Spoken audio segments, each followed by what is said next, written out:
বন্ধুরা, শুভ সন্ধ্যা। শালিকের শহর পটুয়াখালী।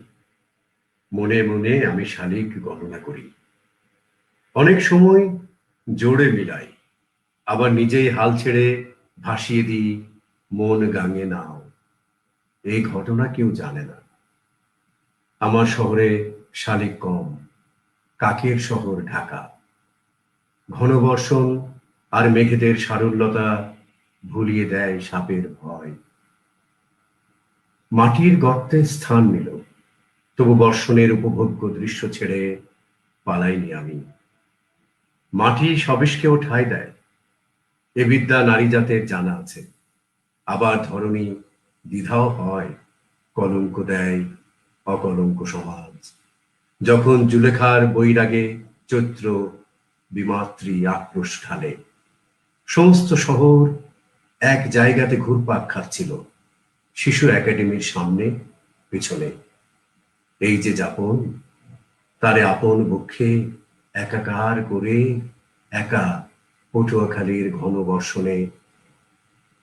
হ্যাঁ বন্ধুরা, যদি এখন এই গরমে, আজকের যে গরম, একটু ঘন বর্ষণ আমরা পেতাম, তারপরেও আমরা আজকে এই সুন্দর একটা মুহূর্তে আপনাদের সকলকে স্বাগতম জানাচ্ছি international art and poetry carnival 2020-তে।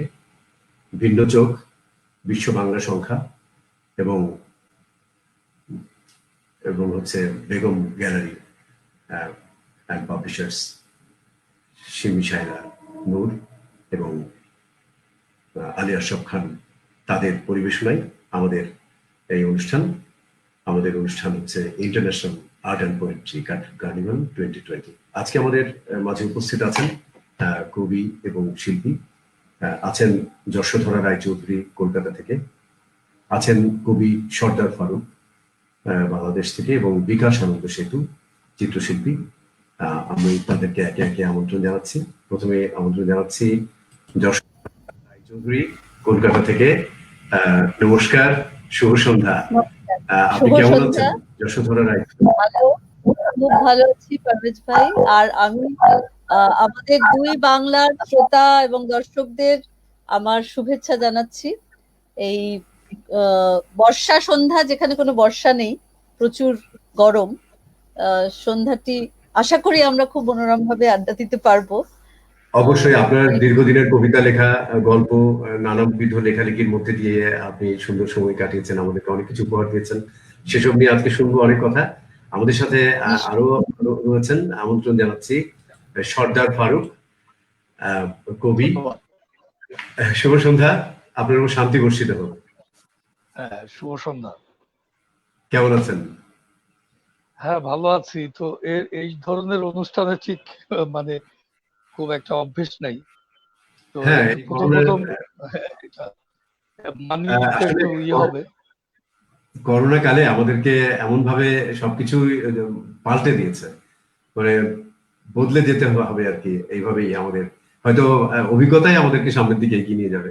আজকে আপনার অনেক কথা শুনবো, আপনার কবিতা শুনবো, আপনার কবিতার ভাবনা শুনবো।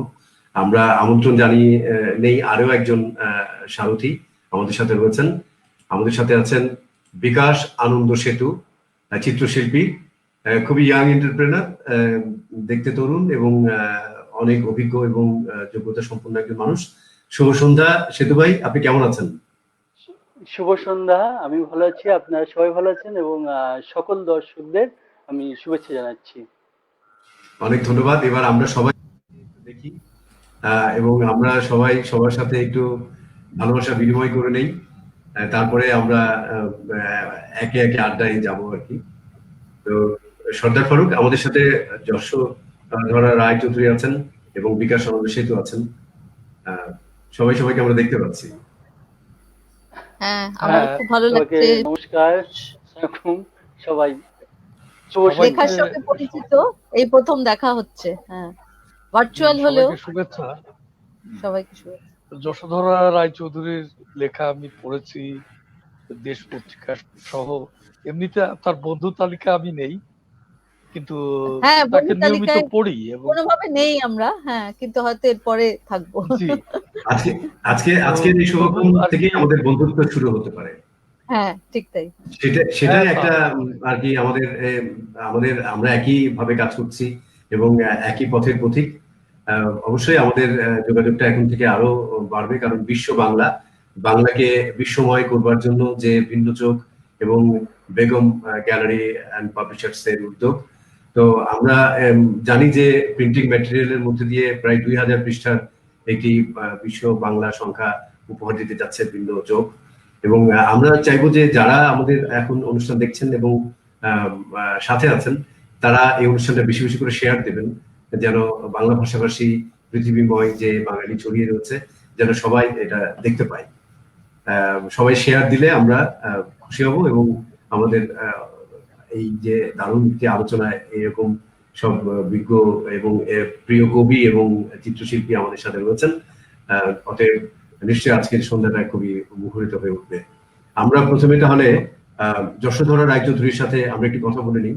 আমরা বন্ধুরা আপনাদেরকে জানিয়ে দেই যে যশোধরা রায়চৌধুরী জন্মগ্রহণ করেছেন 1965 সালে কলকাতায়, এবং দর্শন বিনিময়ে বিষয়ে উনি স্নাতকোত্তর প্রেসিডেন্সি ইয়ার থেকে করেছেন কলকাতা বিশ্ববিদ্যালয় থেকে, এবং কেন্দ্রীয় সরকারি অডিট অ্যান্ড অ্যাকাউন্ট সার্ভিসে উনি কর্মরত রয়েছেন।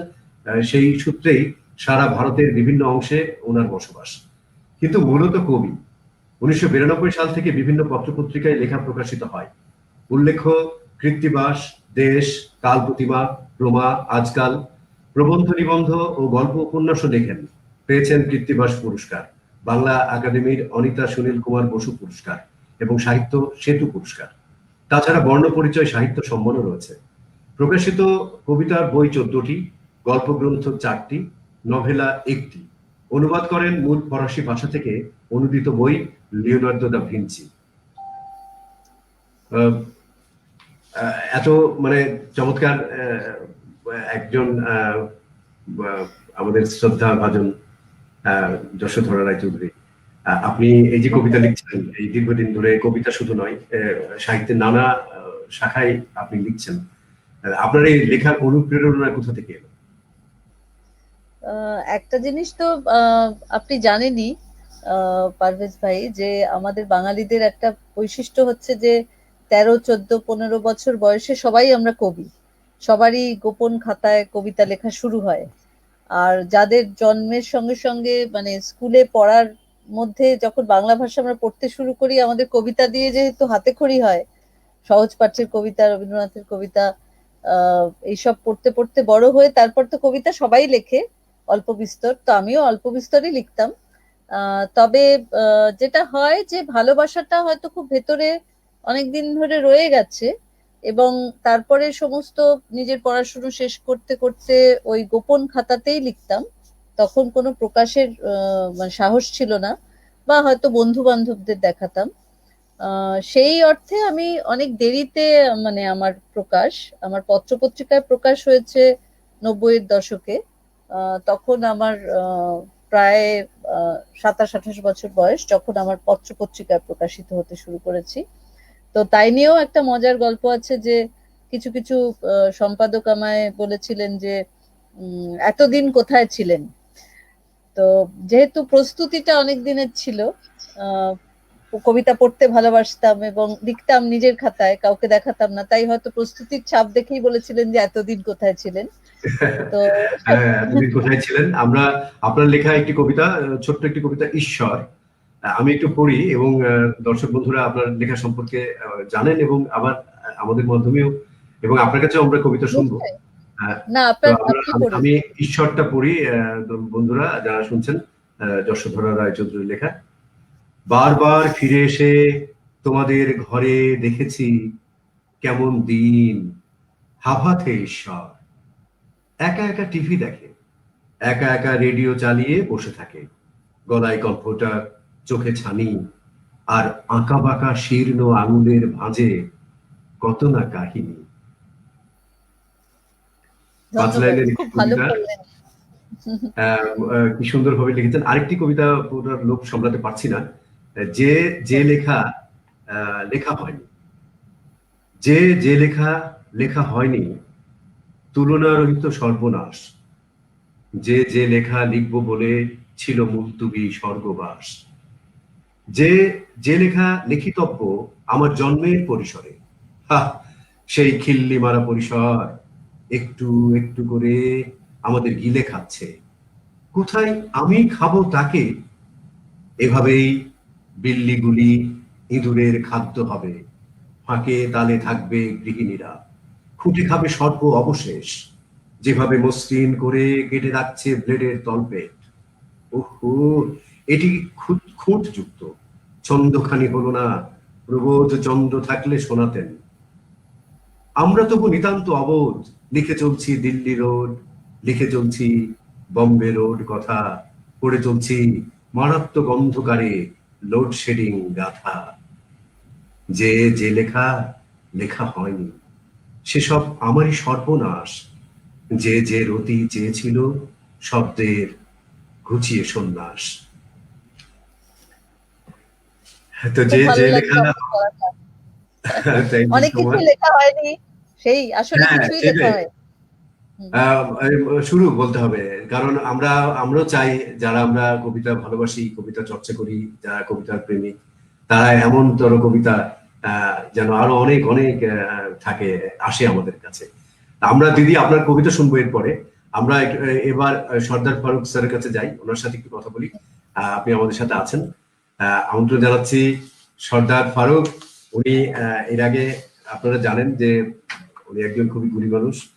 সর্দার ফারুকের জন্ম 1962 সালে 9 নভেম্বর এবং কপোতাক্ষ নদের তীরে খালিশপুরে। পৈতৃক নিবাস বরিশালের কাশীপুর। পেশায় উনি একজন বিশেষজ্ঞ চিকিৎসক। ছাত্র জীবন থেকেই প্রগতিশীল ছাত্র, শ্রমিক, কৃষক আন্দোলনের সাথে যুক্ত ছিলেন। বরিশালে ঘাট শ্রমিকদের আন্দোলন, ড্যামরাই শ্রমিক কর্মচারী ঐক্য পরিষদের সংগ্রাম ও বাজিতপুরের জেলে আন্দোলনের সামনে থেকে নেতৃত্ব দিয়েছেন। 90-এর ছাত্র গণ অভ্যুত্থানের অন্যতম সংগঠক সর্দার ফারুক। 1980 সাল থেকেই দেশ বিদেশের নানা পত্রপত্রিকা ও সাহিত্য সাময়িকীতে কবিতা, গল্প, প্রবন্ধ লিখছেন। প্রকাশিত গ্রন্থ আনন্দ কোথায় তুমি, পড়ে আছে সমুদ্র গর্জন, উন্মাদ ভূগোল, দীপালি অপেরা, সবগুলোই কবিতার বই। পুরস্কার পেয়েছেন শুদ্ধ কবিতা চর্চার জন্য কবি বিমল গুহের সাথে যৌথভাবে আব্বাস উদ্দিন একাডেমির সম্মাননা। সর্দার ফারুক, কমরেড। সবাইকে আপনার মাধ্যমে শুভেচ্ছা, শ্রোতাদের, পাঠকদের। আসলে আমি ওই যে পুরস্কারের কথা উল্লেখ করলেন, আসলে ওভাবে আমি কোনো পুরস্কার পাইনি, একটা ঘটনা ছিল। যাই হোক, আমি ঠিক প্রথাগত কবিতা চর্চার মধ্যে ছিলাম না। আপনি নিজেই যেটুকু পাঠ করলেন বুঝেছেন যে আমি একজন সক্রিয় রাজনৈতিক কর্মী ছিলাম। তো আমি চিকিৎসক হয়ে ঠিক সেভাবে পেশায় থাকতে পারিনি, কারণ ওই যে রাজনীতির কারণেই। কিন্তু ছেলেবেলা থেকেই লেখালেখির সাথে ছিলাম। আর একটু ওই যে প্রকাশিত বইয়ের কথা বললেন, আমার প্রকাশিত বইয়ের সংখ্যা হচ্ছে 18টি। এর মধ্যে 17টি হচ্ছে কবিতার বই আর একটি ছোট গল্পের বই। তো আসলে যেহেতু আমি এই প্রথাগত চর্চার সাথে ছিলাম না, অতএব যে প্রতিষ্ঠিত সাহিত্যিকদের সাথে আমার কোনো পরিচয় ছিল না। এখন বলা যায় যে এই সোশ্যাল মিডিয়ায় লেখালেখি করার কারণে আমার সাথে অন্যদের পরিচয় হয়েছে। যেমন এই যে ভিন্ন চোখের সম্পাদক আলী আফজাল খান, এদের সাথে এই সোশ্যাল মিডিয়াতেই পরিচয়। এভাবেই কিন্তু আসলে দেখা গেছে যে আমার বই বাংলাদেশের বাইরেও প্রকাশকরা প্রকাশ করেছেন, পশ্চিমবঙ্গে 2টো এবং ত্রিপুরায় 2টো, এবং কোন কোন প্রকাশককে আমি এখনো মানে চোখে দেখিনি, কারোর সাথে দেখা হয়নি। তো তারপরেও দেখা গেছে যে এভাবেই আমি একটা এই যে বৈদ্যুতিন যে মিডিয়া, এইটা সুযোগ একটা নিয়েছি, এই বিশেষ সোশ্যাল মিডিয়ার। এটার কারণেই আজকে সম্পাদকদের সাথে পরিচয় না থাকলেও, প্রকাশকদের সাথে, প্রতিষ্ঠিত সাহিত্যিকদের সাথে আগে থেকে পরিচয় না থাকলেও, একা একটা মানুষ এভাবে কিন্তু যুক্ত হয়ে গেছি সবার সঙ্গে। আর পড়াশোনার সূত্রে সবার সঙ্গে যুক্ত, যেমন কবি যশোধরা রায়চৌধুরীর কথা বললাম, আজকে তার সাথে এখানে যুক্ত না হলেও তার লেখালেখির সাথে যুক্ত, যেহেতু আমি একজন একনিষ্ঠ পাঠক, অন্তত বলতে পারি কি লিখি তা জানি না, তো পাঠক হিসেবে নিজেকে আমি একজন ভালো পাঠকই মনে করতে পারি। খুব সুন্দর বলেছেন। আমি জানতে চাইবো যে এই যে যে যশোধরা রায় বলুন। হ্যাঁ, আমি যেটা বলছি যে উনি যেটা বললেন মানে এত সত্যি কথা, যে ভার্চুয়ালি আমরা এখন অনেকের সঙ্গে অনেকের যে দেখা সাক্ষাৎটা হচ্ছে, হয়তো মুখে দেখিনি কখনো, সামনাসামনি কখনো দেখিনি, কিন্তু পৃথিবীটা তো খুব ছোট হয়ে গেছে আমাদের কাছে। আর সবার সঙ্গে সবার যোগাযোগটা সত্যি খুব মানে আশ্চর্য লাগে এখন, খুব সুন্দরভাবে এটা হতে পারে। আর সেটাই, আমাদের তো আগে পাঠক হতে হবে, তারপরে তো লেখা তো অনেক পরের কথা।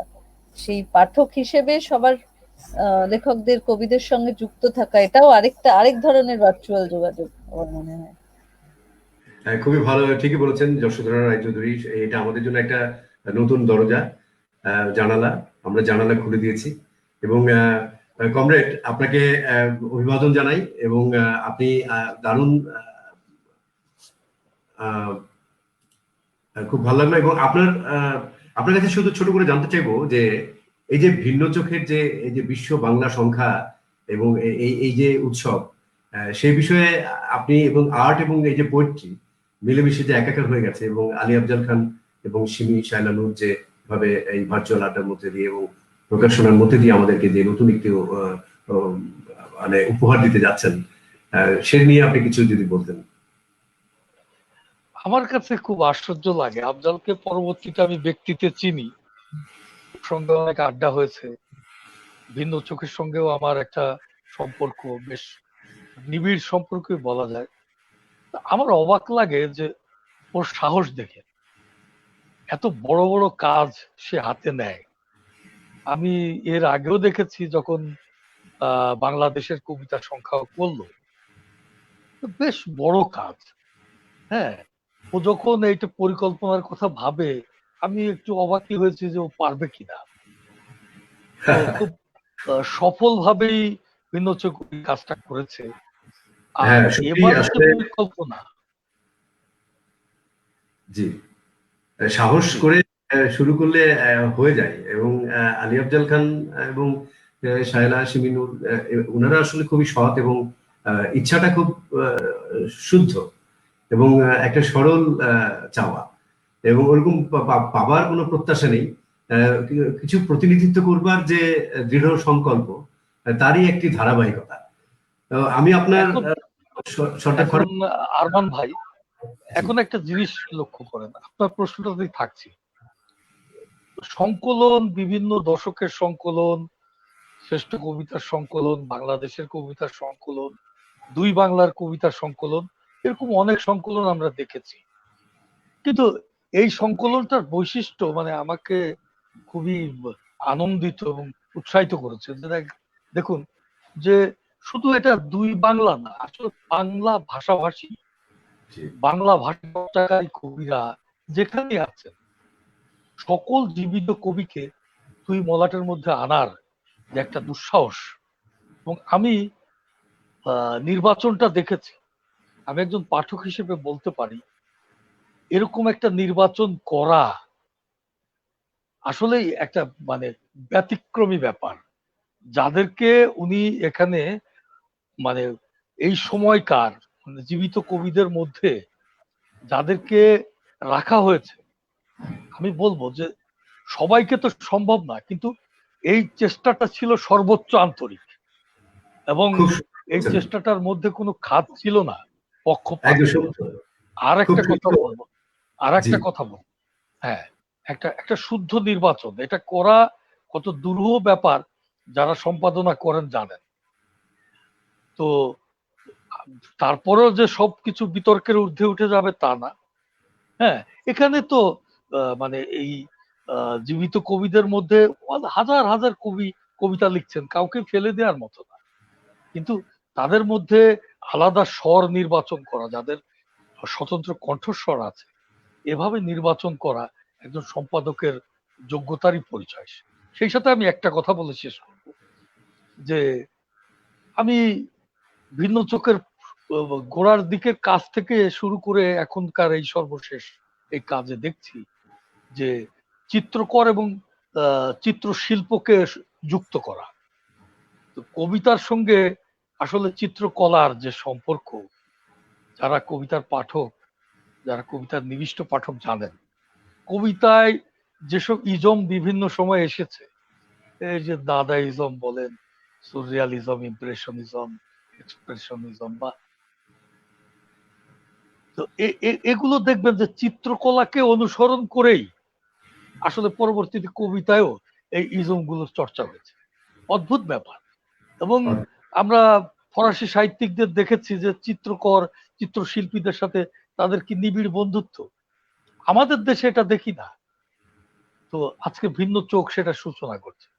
এই জন্য খুব দারুণ বলছেন। এবং ভিন্ন চোখ আলী আফজাল খান, আপনাকে অনেক অনেক অভিবাদন জানাই, অনেক অনেক অভিনন্দন জানাই যে এত সুন্দর একটি প্রয়াস এবং প্রচেষ্টা এবং তার সফলতা। তো সেই কথার সূত্র ধরেই যে আর্ট এবং পোয়েট্রি যে মিলেমিশে একাকার হয়ে গেছে, আমাদের সাথে আজকে একজন আর্টিস্ট রয়েছেন, ইয়াং আর্টিস্ট সর্দার ফারুক। আমরা ওনার সাথে একটু পরিচিত হয়ে আসি, তারপরে আপনার কবিতা শুনবো এবং আমিও কবিতা পড়বো। হ্যাঁ, আমি একটু জানাতে চাই, বিকাশ আনন্দ সেতু চিত্রশিল্পী, উনি যশোরের ছেলে এবং উনি 25শে অক্টোবর 1980 সালে জন্মগ্রহণ করেছেন এবং উনি ঢাকা চারুকলা এবং কলকাতা চারুকলা থেকে প্রথম ফার্স্ট হয়ে আর কি উনি ওনার লেখাপড়ায় স্বাক্ষর রেখেছেন এবং অনেক কাজ করেছেন এবং অনেক অ্যাওয়ার্ড তার রয়েছে এবং তার অনেক ফেস্টিভ্যাল গুলোতে পার্টিসিপেশন রয়েছে। ইন্টারন্যাশনালি উনি আমাদেরকে রিপ্রেজেন্ট করে যাচ্ছেন। বিকাশ আনন্দ সেতু, আপনি আপনার অনুভূতি বলবেন যে এই যে ভিন্ন চোখের যে আয়োজন বিশ্ব বাংলার সংখ্যা এবং সেখানে যে আপনি একজন চিত্রশিল্পী হিসেবে কবিতার যে চিত্রকল্প আঁকছেন, সে নিয়ে আপনার অনুভূতি শুনতে চাই। আমি প্রথমে আফজাল ভাইকে ঠিক ধন্যবাদ দেব না, আমি বলবো সর্দার ফারুক ভাই যেটা বললেন ওনার কথার রেশ ধরেই, যে আফজাল ভাই সত্যি অনেক বড় ধরনের চিন্তা করতে পারেন, যে চিন্তার মধ্যে প্রথমে আমরাও ভাবতে একটু ভয় পাই। আর আরেকটা মজার ব্যাপার যেটা এইবারই যোগ হলো, যে কবিতা এবং মানে শিল্পকর্ম দুটোর যে মেলবন্ধন এত সুন্দরভাবে আমি খুব কম দেখেছি। এই জন্য এটা বলছি যে অনেক ক্ষেত্রে আছে যারা কবিতা প্রেমিক তারা কবিতাই দেখে যান, যারা চিত্রকর্ম প্রেমিক তারা চিত্রকর্ম দেখে যান। আসলে দুটো নিয়েই ব্যস্ত থাকেন, তারা কখনোই একটা একটার সাথে মিলান না। কিন্তু এখানে যেটা হয়েছে, একজন কবিকে এমন ভাবে তার চিত্রকর্মের মধ্যে ঢুকিয়ে দেওয়া হয়েছে এবং চিত্রকর্ম যে করছেন যে আর্টিস্ট, তাকে এমন করে কবিতার মধ্যে ঢুকিয়ে দেওয়া হয়েছে যে দুজনকে গুরুত্ব দিতে হবে, দুজনকেই দুইটা জায়গায় এক জায়গায় হতে হবে। এটা এটা আমার কাছে অনেক বড় বিষয়, যে দুটো বিষয় এক হয়ে যাচ্ছে একদম, কবি এবং আর্টিস্ট। আমার মনে হয় এইরকম আমাদের চলার পথ বা আন্দোলন যাই বলি, এগুলো যদি একই ভাবে না হয় তাহলে আমরা কখনোই মনে হয় ভালো কিছুর মুখ দেখবো না। আর সেটা আমি এখানে করতে এসে আরো একটা জিনিস দেখেছি, যে এখানে আমি শিল্পকর্মের সাথে বা দীর্ঘদিন ধরে জড়িত, এবং আফজাল ভাই যে কাজগুলো দীর্ঘদিন ধরে করে যাচ্ছেন এবং যে সাহসিকতার সাথে, সেটা আসলে আমাদের সবাইকে একটা ফ্রেমে আসার জন্য প্রচন্ড ভাবে সাহায্য করছেন। Very good. অবশ্যই আসলে আফজাল ভাই যে অসাধারণ একটা কর্মকাণ্ড ঘটিয়ে ফেলেছেন এবং বিশ্বময় বাংলা সংখ্যার মাধ্যমে, সেটা আসলে খুবই প্রশংসা দাবি রাখে। বিকাশ আনন্দ সেতু, আপনি চিত্রকলায় আপনি কোন অঙ্গে বেশি স্বাচ্ছন্দ্য বোধ করেন কাজ করতে? এবং আমি আরেকটু জানতে চাইবো যে আপনি যেহেতু যশোরে জন্মগ্রহণ করেছেন, তো যশোর এমনিও অ্যাস্থেটিক্যালি একটা খুব কালচারাল একটা জায়গা এবং যেখান থেকে এস এম সুলতান পেয়েছি, যেখান থেকে অনেককে পেয়েছি, মাইকেল মধুসূদন দত্ত। তো আপনি বলুন যে আপনার এই যে ছবি আঁকা এবং আপনার ভালো লাগা, এগুলো একটু শুনি। আসলে আমার একটু ব্লাড রিলেশনেরও ব্যাপার ছিল। সেটা হলো আমার ছোট মামা চারুকলাতে ছিলেন। সেই সূত্রে আমার আসাটা বেশি সুযোগ হয়েছে। প্রথম থেকেই মামার ছবি আঁকা দেখেছি এবং বিভিন্ন সময় সেখান থেকে অনুপ্রাণিত হয়েছি। আর একটা সময় ছবির প্রতি এত ভালোবাসা চলে আসে যে এখান থেকে আর বের হইনি বা হওয়ার চেষ্টাও করিনি। আর আমি মূলত ওর পর থেকেই ধাপে ধাপে ধাপে ধাপে এটা সাথে যুক্ত হয়ে যাই। আর এর মধ্যে যে আমার যে কাজের যে অংশগুলো আমি বেশিরভাগই ওয়াটার কালার, যেহেতু আমি বাংলাদেশে ওরিয়েন্টাল পেইন্টিং এবং ইন্ডিয়াতে এটা ইন্ডিয়ান পেইন্টিং নামে পরিচিত। এটা মেনলি ওয়াটার বেজ এবং টেম্পারাতে আমি এই দুটো কাজেই সব থেকে বেশি স্বাচ্ছন্দ্য বোধ করি এবং এটা নিয়েই বেশি আর কি আছি, এটা কাজ নিয়েই। আর ভিন্ন চোখের সাথে বেশ আগে থেকে কাজ করছি এবং আমি এখানে আসার পরে আমার কখনোই মনে হয়নি যে আমি আমার সময়টা নষ্ট করছি। আমার মনে হয়েছে যে আমি নতুন করে নিজেকে আবিষ্কার করছি, নতুন কিছু করছি এবং করে চলেছি এবং চেষ্টা আছে ভবিষ্যতে আরো কিছু করার ভিন্ন চোখের জন্য। আপনার জন্য অনেক অনেক শুভকামনা থাকলো। আপনার সময় সামনে উন্মুক্ত। আপনি আপনার রং তুলি দিয়ে আমাদের পৃথিবীটাকে রাঙিয়ে তুলুন এবং একটা মানবিক পৃথিবী আমরা উপহার হিসেবে পাই। এখন মানে আমাদেরকে অনেকেই দেখছেন, অনেকেই শুনছেন। তো আমি একটু যারা আমাদের সাথে আছেন দর্শক বন্ধুরা, শোয়েব জিবরান শুভেচ্ছা পাঠিয়েছেন, শাহিনা পারভিন উনি আমাদেরকে হ্যালো জানিয়েছেন, সুরঞ্জনা মুখার্জি শুভ সন্ধ্যা জানিয়েছেন, আসিফ ইকবাল বিদ্যুৎ বলছে শুভ সন্ধ্যা মোহাম্মদ ভাই, ভীষণ অসুস্থ জানেন তো, তারপরেও চলে এলাম। অনেক ধন্যবাদ আসিফ ইকবাল বিদ্যুৎ, আমাদের অনুষ্ঠান দেখেন, আপনার নিশ্চয়ই অনেক ব্যথা কমে যাবে। রাহুল গাঙ্গুলি বলছেন ফারুক ভাই খুব সুন্দর বক্তব্য, খুব ভালো লাগলো। এরপরে আবার মিতুল দত্ত কবি কলকাতা থেকে, উনি লিখেছেন যে কতদিন পরে দেখছি ফারুক ভাই, ভালো আছেন তো? হ্যাঁ ভালো আছি। মিতুল ভালো আছেন আপনি? হ্যাঁ, মিতুল দত্তকে আমাদের গেস্ট হিসেবে এসেছিলেন সেদিন। তো এরপরে আবার অনিমেষ চক্রবর্তী লিখেছেন, মিস্টার মুরাদ আপনি কবিতা পড়া থেকে বিরত থেকে অন্যদের পড়তে বলতে দিন। খুবই ভালো, আসেন আমরা কবিদের কাছ থেকেই কবিতা শুনি। প্রথমেই আমরা যশোধরা রায়চৌধুরীর কাছে তার একটি আবৃত্তি শুনি। আচ্ছা, আমি তাহলে পড়বো একটা ছোট্ট কবিতাই পড়ি আপাতত। আর আমি আলোচনাটা খুব মন দিয়ে শুনছি। আমার শুরুতেই বলা উচিত ছিল, বলা হয়নি। ওই সেই আবার একই কথা যে আলী আফজাল ভাইয়ের সঙ্গে আমার কিন্তু ভার্চুয়ালি যোগাযোগ, এবং উনি ভিন্ন চোখের যখন সংকলন করেছিলেন তখন ফেসবুকের মাধ্যমে যোগাযোগ করে কবিতা চেয়েছিলেন, সেগুলো পাঠিয়েছিলাম। এখন যে ওনার যে কর্মকাণ্ডের বিস্তারিত বিবরণ শুনলাম এবং যেটা দেখতে পাচ্ছি, এই যে একটা আন্তর্জাতিক ব্যবস্থা উনি করেছেন, যেভাবে উনি সবাইকে বেঁধে নিয়েছেন এক সূত্রে, এই জন্য ওনাকে আলাদা করে শুভেচ্ছা এই মাধ্যমে জানিয়ে রাখলাম একবার। আমি একটা ছোট কবিতাই পড়ি। কবির শরীর। বারে বারে এত খেদ, ক্ষোভ আর লড়াইয়ের ইতিবৃত্ত শেষে হঠাৎ নিজের এক আশ্চর্য চুপ হওয়া দেখি। জ্বর ছাড়ে, ফলত শরীরে ঘাম দেয়। এই শরীরের কোনো ইতিহাস রচিত হবে না, মন তাও ইতিহাস বহির্ভূত, ছন্ন ছাড়া, শরীরের ছায়া ফেলা ছড়া করেছি তাকেও। তবুও শরীর মন খানিক উচ্ছিষ্ট ঠিকই এখানে ওখানে ফেলে রাখে, কবিতায় কবিতায়, থুতু আর কফের মতন। কবির শরীর কোনো বিশেষ কাজের জন্য নিবেদিত নয়। কষ্ট নেওয়া তাও নয়, আজকাল বুঝি না তেমন। শুধু বুঝি এক পাতা উদ্গীরণ আর পাশাপাশি ফাঁকা ফাঁকা এক পাতা খিদে।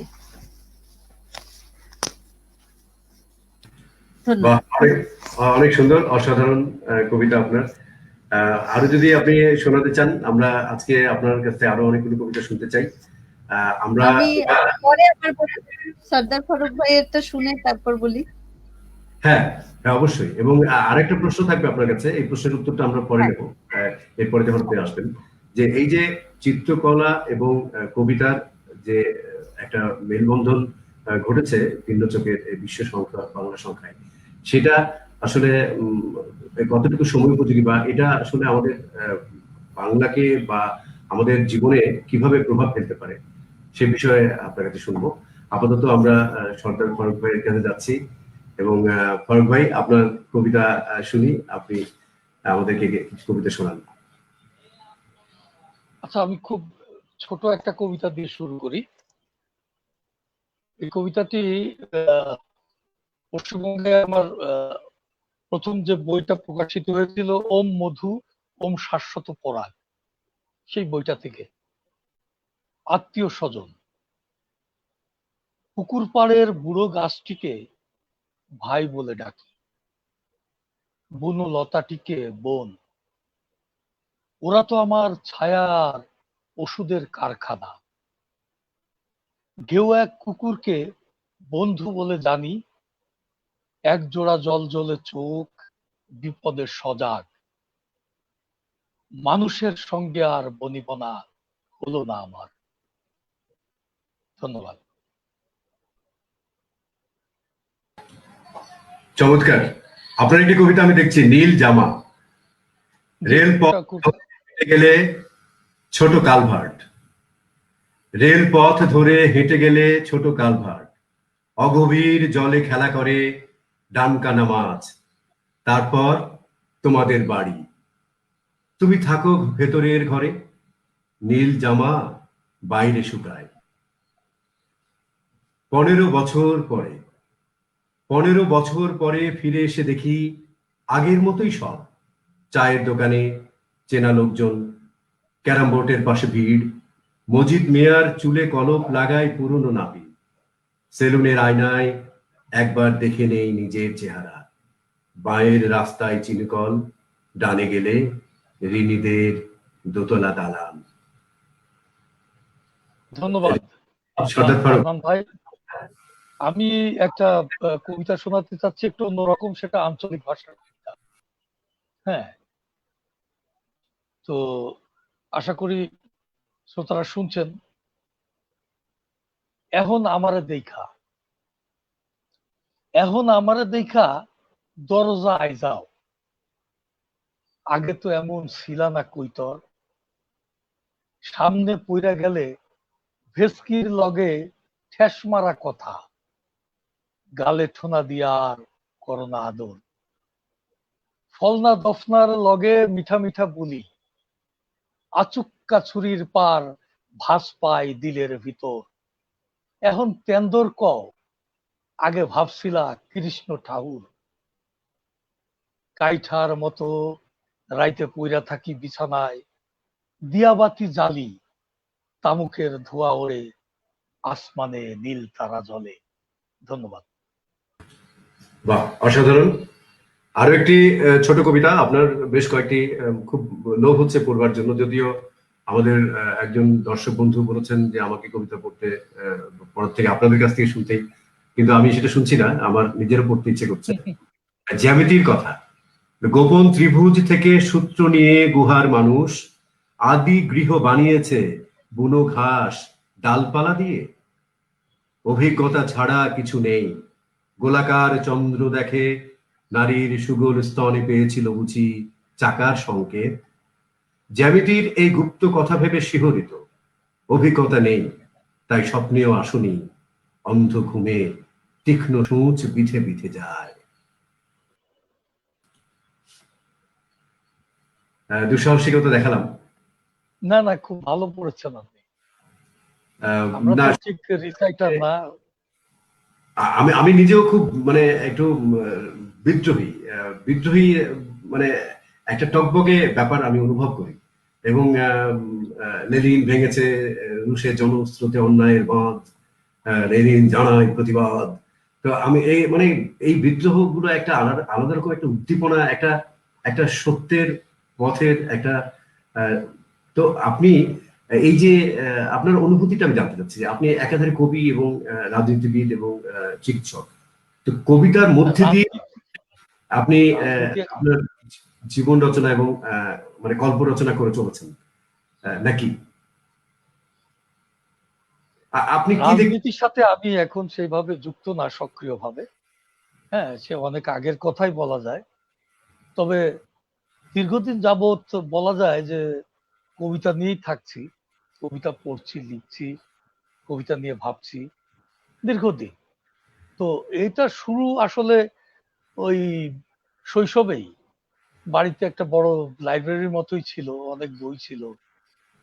বিশেষ করে সেই রুশ বইগুলো পড়তাম ছেলেবেলায়, গোর্কির বই, অস্ত্রোভস্কির বই, বা পরবর্তীতে দস্তোভস্কি, গোগল, তুর্গেনেভ, এগুলো তখন কিন্তু ওই খুব সুলভ ছিল। আমাদের রেলওয়ে বুক স্টলে, আমি একটা রেলওয়ে স্টেশনের পাশেই আমাদের সরকারি বাসভবন ছিল, তো ওখানে রেলওয়ে স্টল ছিল, বুক স্টল। ওখানে খুব কম দামে রাদুগা প্রকাশন বা প্রগতি প্রকাশন এদের বইগুলো একেবারে পাওয়া যেত। এই মানে অনেকেরই আমাদেরও একই অভিজ্ঞতা, খুব সস্তা হ্যাঁ, সেই বইগুলো ননী আর ভৌমিকের ননী ননী ভৌমিক, ভৌমিকের সমর অনুবাদ। সেনের অনুবাদ। হ্যাঁ, এগুলো আসলে তখনই একটা কল্প জগৎ, একটা কল্পনার জগৎ তৈরি করে ফেলছে। এবং কিভাবে যেন আলাদা হয়ে যাচ্ছিলাম, তো বন্ধুদের থেকে আলাদা হয়ে যাচ্ছি কিভাবে, মানে এইসব গল্পের চরিত্রগুলো গ্রাস করে ফেলছে, এবং ভেতরে কল্পনার ডালপালা। সে যখন বেলিয়ায়েভের অ্যাম্ফিবিয়ান ম্যান পড়ছে, উভচর মানুষ, তখন কিভাবে কল্পনায় সেই থিয়ান্ডার সেই সাগরে হ্যাঁ। ডুব দিচ্ছে, ওর সাথে যেন আমিও সাগরের পাড়ে বসে আছি। এইভাবেই কিন্তু আলাদা হয়ে যেতে থাকলাম। তারপরে যখন কবিতার বইগুলো পাঠ করলাম, এক এক করে হাতে আসলো, তো মনে হলো যে এগুলো যারা লেখে তাদের অলৌকিক ক্ষমতা আছে, এটা আমরা ঠিক পারবো না। এগুলো আমরা সাধারণ লোক পড়ি, তো এইটা সম্ভব না। তো এক সময় দেশে খুব খাদ্যাভাব দেখা দিল ৭৪ সালে, যুদ্ধোত্তর পরিস্থিতিতে। তো তখন একটা ছড়া লিখে ফেললাম যে রাস্তায় বেওয়ারিশ লাশ দেখা যাচ্ছে, এরকম একটা ছড়া লিখে ফেললাম, সেটা ৭৪ সালের দিকে।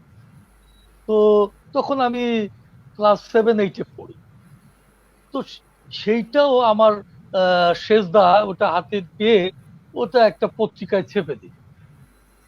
পত্রিকায় আমার নাম, এবং আসলে আমরাও লেখক হতে পারি, কবি হতে পারি, একটা বিস্ময়, একটা কি বলবো, একটা অন্য ধরনের অনুভূতি। তো তারপরে সেভাবে হয়নি, টুকটাক করে ২-৪ লাইন করে লিখতাম। ৭৯-৮০-র দিকে মানে পুরো দস্তুর লেখা শুরু করি, লেখা প্রকাশ হওয়া শুরু করে। আর রাজনীতির সাথে যুক্ত ঠিক ওই সময় হই। তো তখন একটা দেশব্যাপী এবং বিশ্বব্যাপী আপনার একটা বিপ্লবের ব্যাপার ছিল, সমাজতন্ত্রের চিন্তা তরুণ যুবাদের মধ্যে। এরপর আমাদের দেশে সামরিক শাসন বিরোধী একটা মানে গণজোয়ার দেশে ছাত্রদের মধ্যে। আমি তখন মেডিকেল কলেজের ছাত্র, তো পড়াশোনার চেয়ে বেশি ঝোঁক এসে গেল মিছিলের দিকে। তো এরপরে ধীরে ধীরে যুক্ত হওয়া, তো সে আর একটা উপাখ্যান। তখন যখন আমার সমসাময়িকরা লিখছেন, কবিতা লিখছেন বা কবিতার মঞ্চগুলো কাঁপাচ্ছেন, আমরা তখন স্লোগান দিচ্ছি বা হাজতে যাচ্ছি, পুলিশের মার খাচ্ছি। তখন আমাদের কবি খ্যাতি, এগুলো আমাদের কাছে তখন হাস্যকর, এবং মনে হতো যে এগুলো বালফিল্য ব্যাপার, দেশের কত বড় কাজ পড়ে আছে। তো এর সাথে মানে আমরা এখন কবি হতে যাব এর ঠিক না, কিন্তু গোপনে গোপনে ঠিকই লিখে গেছি। এবং চমকপ্রদ একটা ঘটনা যে তখন, মানে আমি সময় বেশি নিচ্ছি কিনা জানি না, ৮৩ সালে তখন খুব কড়া মার্শাল ল। তো তখন আমরা মার্শাল ল ব্রেক করব, মার্শাল ল ব্রেক করতে গেলে তো সমস্যা, গুলি করে দেবে, দেয়াল লিখন টিখন লিখে পালিয়ে যায় দেয়ালে। তো আমরা ট্রেডেল মেশিনে একটা গোপনে, আমি আরো দুজন আমাদের মেডিকেলের ছাত্র, একজন আমার অগ্রজ, একজন অনুজ, তো একজন জিয়া সাইদ, উনি এখনো লিখছেন, আর একজন হচ্ছে মনিরুদ্দিন আবু জাফর, ও এক ধরনের আত্মহননই করেছে কয়েক বছর আগে। তো আমরা তিনজনে মিলে একটা ওই যে ব্রডশিট কাগজে ট্রেডেল মেশিনে একটা সর্বশেষ সংবাদ নামে একটা তিনজনের তিনটা কবিতা দিয়ে বের করলাম। তো সেটা লাল কালিতে আবার ছাপা। তো তখন বয়সের একটা ব্যাপার, লাল কালিতে ছাপতে হবে। তো এটা ছেপে আমরা ওই বরিশাল শহরে ছেলেরা এবং আমরা মানে মিছিল থেকে দৌড়ে দৌড়ে আমরা এই লিফলেটের মতো কবিতার একটা ছড়িয়ে দিলাম 83 সালে। এই কবিতার অনেক ঘটনা আছে যে এটা কত জায়গায় যে পৌঁছে গেছে। তো এইভাবে কবিতা, রাজনীতি, আমার জীবন সবকিছু মানে একটা সময়ে একটা বিন্দুতে এসে মিলে গিয়েছিল, বলা যায় যে খুবই চমৎকার, খুবই চমৎকার। এবং সেটা এসে শেষে মিশেছে কবিতায়। তো আসলে কবিতা তো আমাদের জিও ভাই উচ্চারিত প্রতিটি সত্য শব্দই কবিতা। এখন আমি একটু জানতে চাইবো, আমাদের রাহুল গাঙ্গুলি একজন বন্ধু, উনি জানতে চেয়েছেন, আসলে প্রশ্নটা করেছেন উনি। আমরা প্রশ্নটা দুজনের কাছে শুনবো, উত্তরটা। বিকাশ আনন্দ সেতু আপনি বলবেন প্রথমে, তারপরে সর্দার ফারুক আপনিও এটার উত্তর একটু সংক্ষেপে বলবেন। সেটা হচ্ছে যে আন্তর্জাতিক স্তরে কবিতা ও চিত্রশিল্পের মেল বন্ধনে যে কাজগুলি হয়, ভিন্ন চোখের বর্তমান সংখ্যার এই কাজ কি বাংলা সাহিত্যকে আন্তর্জাতিক সেই কাজগুলি করার জন্য আরো উদ্বুদ্ধ করবে?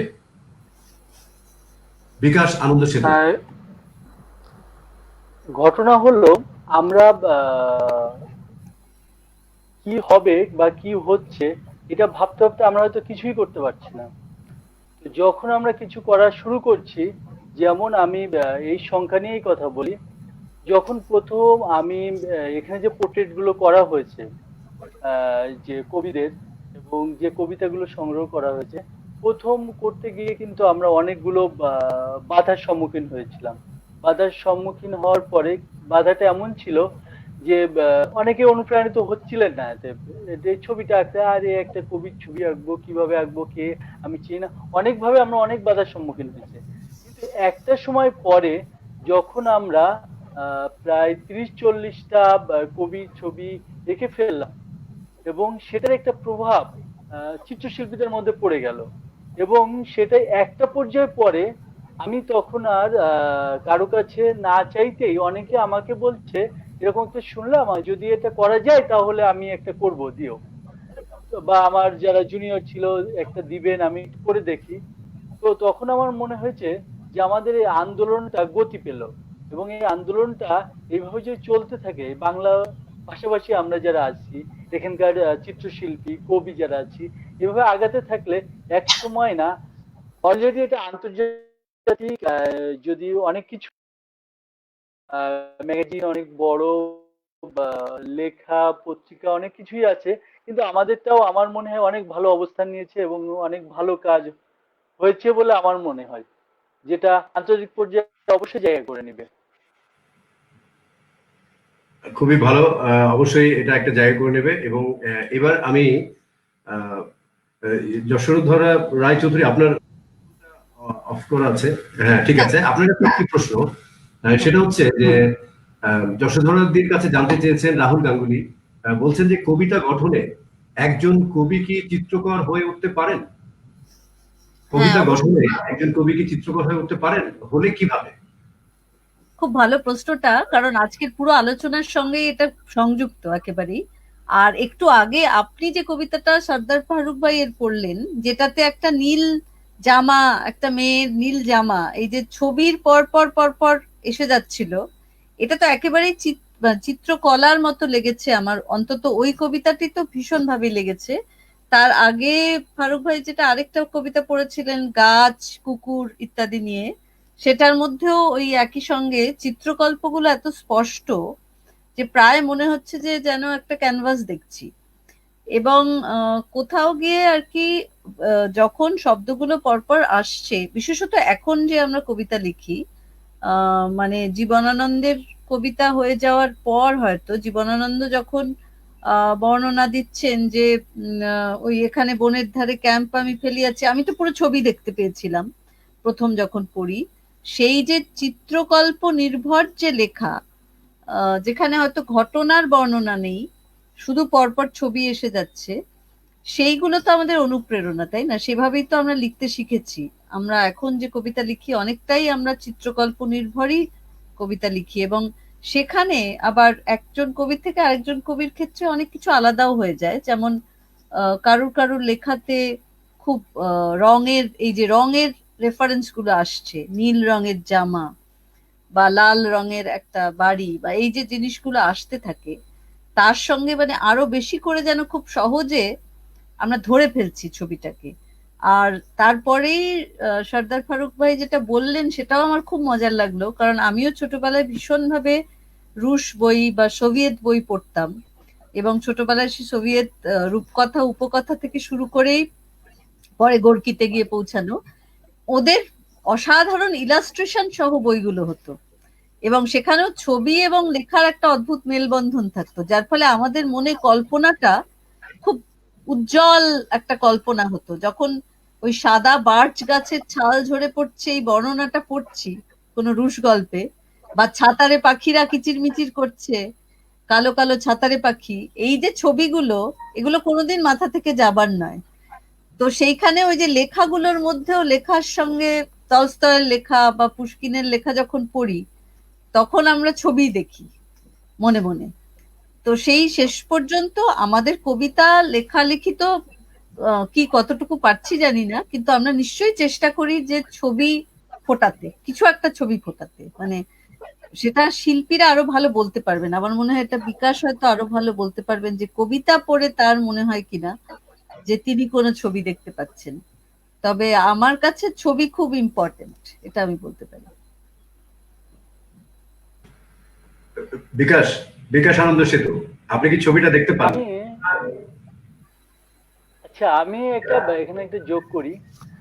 যখন একটা পর্যায়ে যখন কবিতা লেখে কবিরা, এটাও কবি যারা আছেন ওনারা ভালো বলতে পারবেন, কিন্তু আমি যেহেতু ছবি আঁকি, আমি দেখি অনেক সময় আমরা আগেতে একটু কষ্ট হয়, মানে কোথায় যেন একটু থেমে যায়, মনে হচ্ছে না আমি ঠিক ওই জায়গাটা পাচ্ছি না, লক্ষ্যে পৌঁছাতে পারছি না।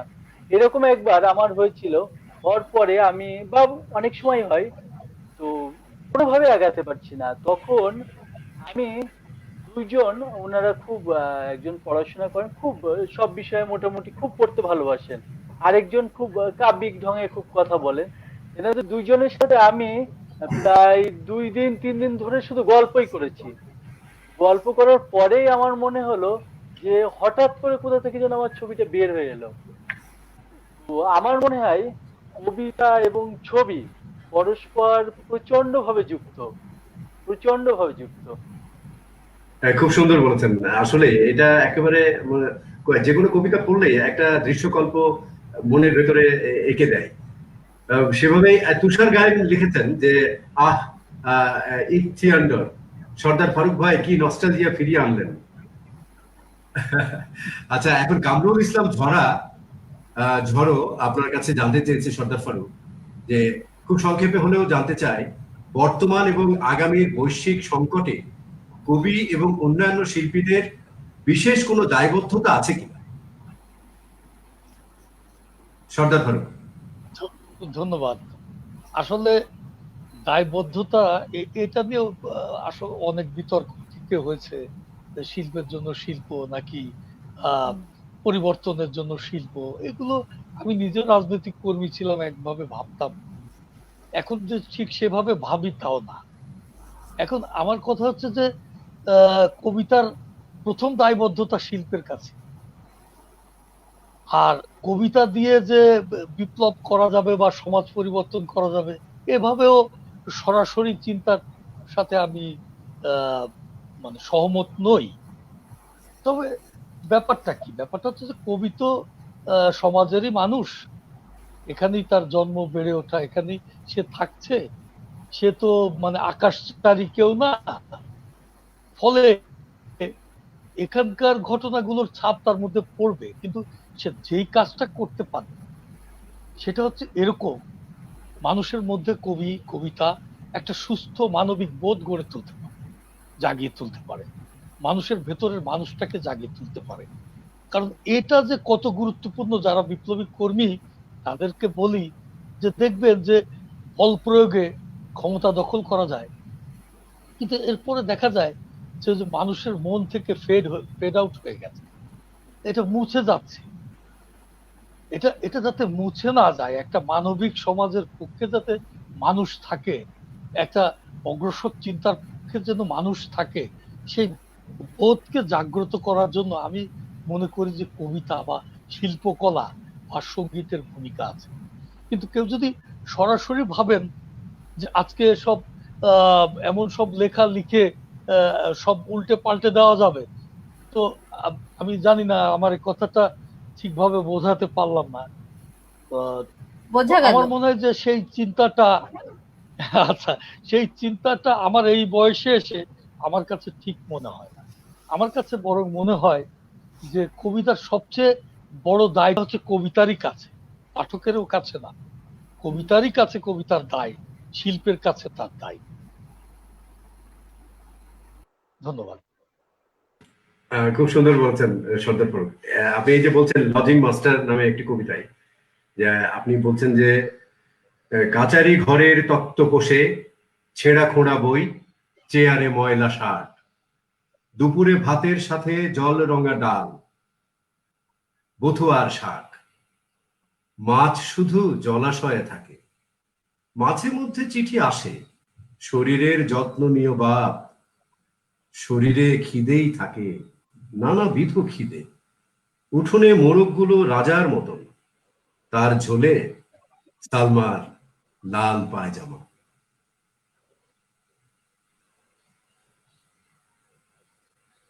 শুনতে পেলেন? ভালো পড়লেন। লাল পায়জামা, লাল মানে লাল সালাম এবং লাল আসলে একটা দারুণ ব্যাপার। তো আপনার মুখ দিয়ে একটা কবিতা শুনি কণ্ঠে। আমার কণ্ঠে? আমি তো ভালো পাঠ করি না, যাই হোক। কবির তো কবিদের অনুভূতি। ও সুদূর বীজতলা মঠের গম্বুজ থেকে আমি ছোট্ট দুটো কবিতা পড়ছি। ও সুদূর বীজতলা মঠের গম্বুজ, আমি বানান জানি না, বাক্য রীতি ভুলে অসহায়, খড়ের মিনার থেকে নেমে আসে খাদ্যান্বেষী পাখি, মাড়াই কলের পথে যাবে, হালটের দিক থেকে গান ভুল সুরে, তবু দেখো কেমন কাদায়। 2 নম্বর কবিতাটা, রাজমহলের কাছে এসে থামি, পরীর মূর্তির পাশে বাতিল ফোয়ারা, বুনো ঝোপঝাড়, বুড়ো প্রহরীর কাঁধে কালো কবুতর, মাথায় ঘাসের টুপি, হাহাকার কুড়াতে কুড়াতে ঢুকে পড়ি ভঙ্গুর দরজা খুলে, হাতে আট পড়া মোমবাতি। খুবই চমৎকার।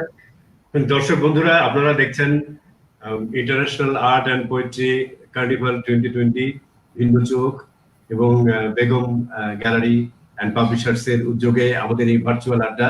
আমাদের আড্ডায় রয়েছেন ভারত থেকে যশোধরা রায়চৌধুরী, বাংলাদেশের সর্দার ফারুক এবং চিত্রশিল্পী বিকাশ আনন্দ সেতু। আমরা আপনাদের সাথে অনেক বিষয়ে কথা বলছি এবং আপনারা যদি অনুষ্ঠানটা শেয়ার দিতে দেন তাহলে একসাথে অনেকেই দেখতে পাবে। পরবর্তী সময়ে অবশ্যই ইউটিউবে এটা আপলোড হবে ভিন্ন চোখের পাতায়। এখন আমরা যশোধরা রায়চৌধুরীর কাছ থেকে একটি কবিতা শুনি।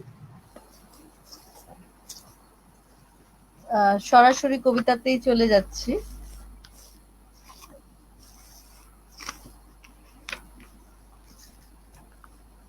যেটা আমরা আলোচনা করছিলাম যে কবিতার জন্য কবিতা, এক একটা সময়ে ওরকম হয়েছে যে হয়তো কবিতাকে নিয়েই পরপর একটা সিরিজ লিখে গেছি, তার বিষয়টাই হচ্ছে কবিতা, কবিতার বিষয় কবিতা। সেরকম একটা সিরিজ লিখেছিলাম, তাতে অনেকগুলো ছিল, যেমন স্কিলের কবিতা, মানে স্কিল থেকে একটা প্র্যাকটিস থেকে আমরা মাঝে মাঝে কবিতা লিখে যাই, কবিতাহীন দিনের কবিতা, পাঠকের চাওয়া কবিতা। তার থেকে আমি দুটো ছোট ছোট পড়ছি। একটা হচ্ছে প্রেমের কবিতা, রেটে লিখছি, প্রেমের কবিতা তবে এভাবেও লেখা যায়? এমনও সম্ভব? তবে শব্দ এত স্বয়ংক্রিয়, জাদু যেভাবে এসেছে মনে সেভাবেই লিখেছি সুস্বাদু। লটে লিখছি, প্রেমের বান্ডিলে শত শত এখন কবিতা ছাপ্পা। কোনো বস্তু বৃথা নয় আর, যা কিছু দেখেছি আমি সমস্তই লেখার। শুধু যা প্রেমের দাবি, একাকিত্ব, সেসব গোপন পথে পথে ঘরছাড়া বেকার। এর পরেরটি হচ্ছে গোপন কবিতা। কোথাও ছাপবো না তোকে, তুই আমার গোপন কবিতা। কোথাও পাবো না হালকা ছায়ার পোশাক, কোথাও পাবো না কোনো পুষ্পবন, পাওয়া যায় না আর। এখন ঘুমিয়ে লিখবো, শুয়ে লিখবো, ফিরবো না পাশ, এক পেশে লেখা লিখবো। তুই আমার বিপণনহীন আলুথালু তুচ্ছ লেখা হয়ে থাকবি, আসবি যাবি এলোমেলো পায়ে। আমার পীড়িতিহীন শুষ্ক বনে তুই হবি মধুমত্ত ভ্রমর উল্লাস। ও আমার তুচ্ছ লেখা, তোকে যে সুন্দর করছি, এই আমার একমাত্র বাগান বিলাস। বাহ, অসাধারণ। আহ, কবি কণ্ঠে আমরা চমৎকার কবিতা শুনলাম। যশোধরা রায়চৌধুরীর লেখা সেলাই মুক্তি একটি কবিতা, সেটা আমি পড়ছি। তীব্র টানে ফিরে আসছি, তীব্র টানে দূরে যেতে যেতে কেবলই সেলাই আমি করে যাচ্ছি। মুক্তিহীন সম্পর্ক বিষাদে বড় বড় ফোঁড় তুলছি, সূচ ঘুরছে ওপরে ও নিচে। সেলাইয়ের সুতোটুকু লাল বর্ণ, চূড়ান্ত কুটিল, রক্ত আভায় লেগে আছে আমার যাবতীয় দুঃখ ঢিল। সেলাইয়ের মুখরাটুকু বারবার গেয়ে উঠে ফের, সূচ ফিরে যাচ্ছে তার নিজ গর্তে। সূচের গমন পথ ঝাঁপ দিয়ে পড়া, দেখে তুমি হও দিশাহারা। দেখো না, দেখো না তার ফনা তুলে উঠে দাঁড়ানোটি, দেখো না সুতোর সেই চলে যাওয়া যথা সম্ভব দূরত্ব অবধি। ধন্যবাদ, খুব ভালো পড়লেন। Thank you. অনেক কবিতা পড়তে চাই আপনার, খুবই মজা লাগছে কবিতাগুলো পড়তে। আমরা এত আমাদের সৌভাগ্য যে আমরা আসলে সব গুণী মানুষদের সাথে একসাথে আড্ডা মারবার সুযোগ পেয়েছি এই ভার্চুয়াল আড্ডায়, যেখানে আমরা বলছি যে international art and poetry carnival, যেখানে বাংলা ভাষাভাষী পুরো বিশ্বটাকে একটা বইয়ের মলাটে আনবার একটা প্রয়াস, ভিন্ন চোখ এবং বেগম গ্যালারি অ্যান্ড পাবলিশার্স এর উদ্যোগে আমাদের আজকের এই অনুষ্ঠান। আমরা অনেকক্ষণ ধরে অনুষ্ঠান চালিয়ে যাচ্ছি এবং এখন আমি একটু বিকাশ আনন্দ সেতুর কাছে জানতে চাইবো যে পরবর্তী সময়ে এই যে কবিতা এবং তার যে চিত্রকল্প এবং আপনার যে চিত্রকলা, সেটা নিয়ে ভবিষ্যৎ চিন্তা কি এবং এই যে ভিন্ন চোখের উদ্যোগ, এই উদ্যোগের পরবর্তী স্বপ্ন কি দেখছেন আপনি? প্রথমে আমি যেটা উল্লেখ করব যে একটু আগে যে কথাটা হচ্ছিল আমাদের, যে কবিতা বা শিল্পকর্ম সমাজের জন্য যে দায়বদ্ধতা বা সময়ে কি কাজে লাগছে বা কি হচ্ছে, আসলে প্রশ্নটাই অনেক এরকমই আসে। তো সেখান থেকে আমি বলবো যে কবিতা, শিল্পকর্ম, সঙ্গীত বা নৃত্যকলা যেটাই হোক, আমার মনে হয় এটা সবচেয়ে বড় জিনিস হলো এটা সময়ের দলিল। এত ভালো দলিল মনে হয় আর কোনো দিকে নেই, যেটা মানুষ দেখলে বুঝতে হয়। যেমন একটা যদি আমরা 90-এর দশক, 80-এর দশক বিভিন্ন সময়ের একটা গান শুনি বা একটা নৃত্যকলায় যাই বা একটা পেইন্টিংস দেখি বা একটা কবিতা শুনি, সাথে সাথে সময়কে কিন্তু খুঁজে পাই বা ওই সময়ে কিন্তু আমরা চলে যাই। এত সুন্দর মনে হয় অন্য কোনো সেক্টরে যাওয়া সম্ভব না এত দ্রুত। যে কেউ কে সে, আমি সব থেকে বেশি বলবো যে হয়তো খুব লেখাপড়া জানেন না বা তেমন কোনো শিল্প সম্পর্কে তার ধারণা নেই, জ্ঞান রাখেন না, কিন্তু ওনাকে একটু আগের কোনো ছবি বা আগের কোনো গান বা আগের কোনো কিছু দেখালে সে কিন্তু সাথে সাথে বলে দিতে পারে এটা কোন দশকের বা কোন সময়ের। এটা হলো আমাদের মনে হয় সবচেয়ে এই কাজটা এই আমরা করে যাচ্ছি খুব ভালোভাবে। আমরা পারছি কিনা জানি না, তবে করে আসছে সবাই। বিভিন্ন ইডিয়ম বা ইয়েগুলো দেখলে আমরা সেটা ভালোভাবে বুঝতে পারি। আর ভিন্ন চোখ যে কাজটা করছে এবং এর সাথে আমরা যেটা আছি, এটা নিয়ে আমরা ভবিষ্যতে আরো অনেকগুলো সেক্টর বা অনেকগুলো জায়গা নিয়ে আমরা ভেবেছি যে আরো বৃহৎ আকারে এটা কিভাবে আমরা করতে পারি।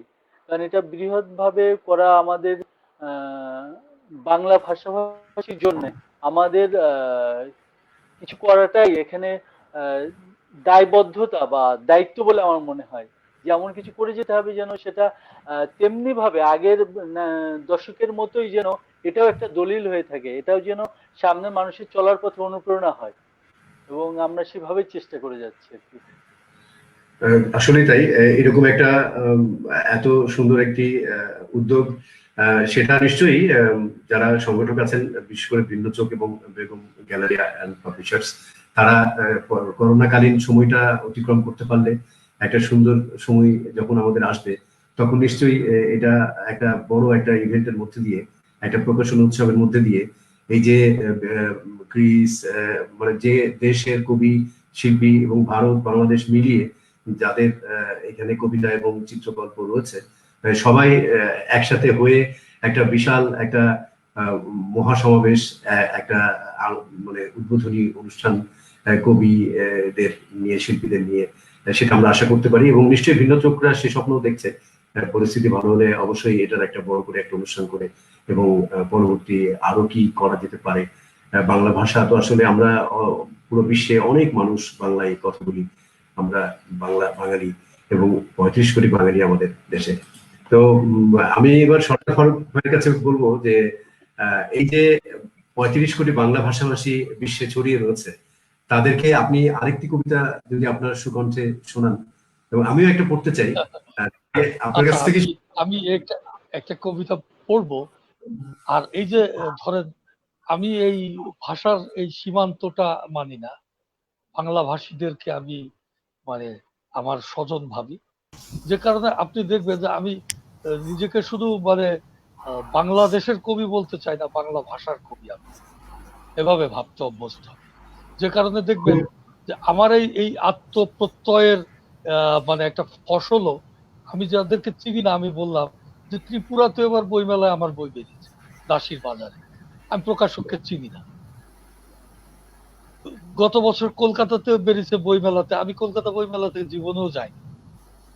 তো ভাষা যে মানে কিভাবে রিলেট করতে পারে, কিভাবে যুক্ত করতে পারে, এর প্রমাণ আমি আমার নিজের জীবনে দেখেছি।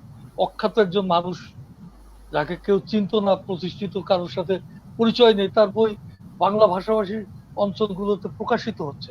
তার মানে আমি ভাষাটাকে ভালোবাসতে পেরেছি বলেই আমার ভাষাতুত ভাই বোনেরা, এভাবে বলবো যে ভাষাতুত ভাই বোনেরা, তারা আমাকে কিন্তু গ্রহণ করেছে, আপন করেছে। তো আমি এবং আমরা সংখ্যায় অনেক, এবং এটাই আমাদের কোনো সীমা পরিসীমা নেই। তবে আপনার কাছে একটা কবিতার অনুরোধ রয়েছে ফারুক ভাই। কবির একজন আমাদের দেখছেন অনুষ্ঠানটা, উনি বলছেন সর্দার ফারুক ভাইয়ের কাছ থেকে তার কয়েদি কবিতার আবৃত্তি শুনতে চাই। কয়েদি। আচ্ছা, এটা তো এখন খুঁজে বার করা যাবে না, এটা রিসেন্ট লেখা। হ্যাঁ, আচ্ছা ঠিক আছে, তাহলে আমি একটা কবিতা পড়ছি, যে এই কবিতাটা মানে একজন শেয়ার করেছিলেন বাক পত্রিকায় প্রকাশিত হওয়ার পরে। তিনি একজন কবি, তো রোশনারা মিশ্র এটা শেয়ার করেছিলেন। তো তখন পর্যন্ত উনি কিন্তু আমার বন্ধু তালিকা, আমি চমকে গিয়েছিলাম। তো আসলে এই যে কামরুল ইসলাম ঝোড়ো যে কথাটা বলেছে, যে কবির যুক্ততাটা কি এই সমাজের বা রাজনীতির সাথে, আসলে আমরা যে বাইরের কেউ না, এই সমাজ থেকে একটা কল্পনাচারী কোনো প্রাণী আমরা না, আমরা এখানে থাকি। তো সেইটা আমার এই কবিতাটাই ছিল। গরিব দেশের লোক, কিছুই করার নেই, শেষ ফোঁটাটুকু শুষে দিয়ে ঘাতকের চোখে দেখি ঘৃণা, অনর্থক এই ওত পেতে থাকা, অনিদ্রার ফুসকুড়ি, অকালে প্রস্থান, লাবণ্য জোটে না গলি পথে, শুশ্রূষাও দূরের বিস্ময়।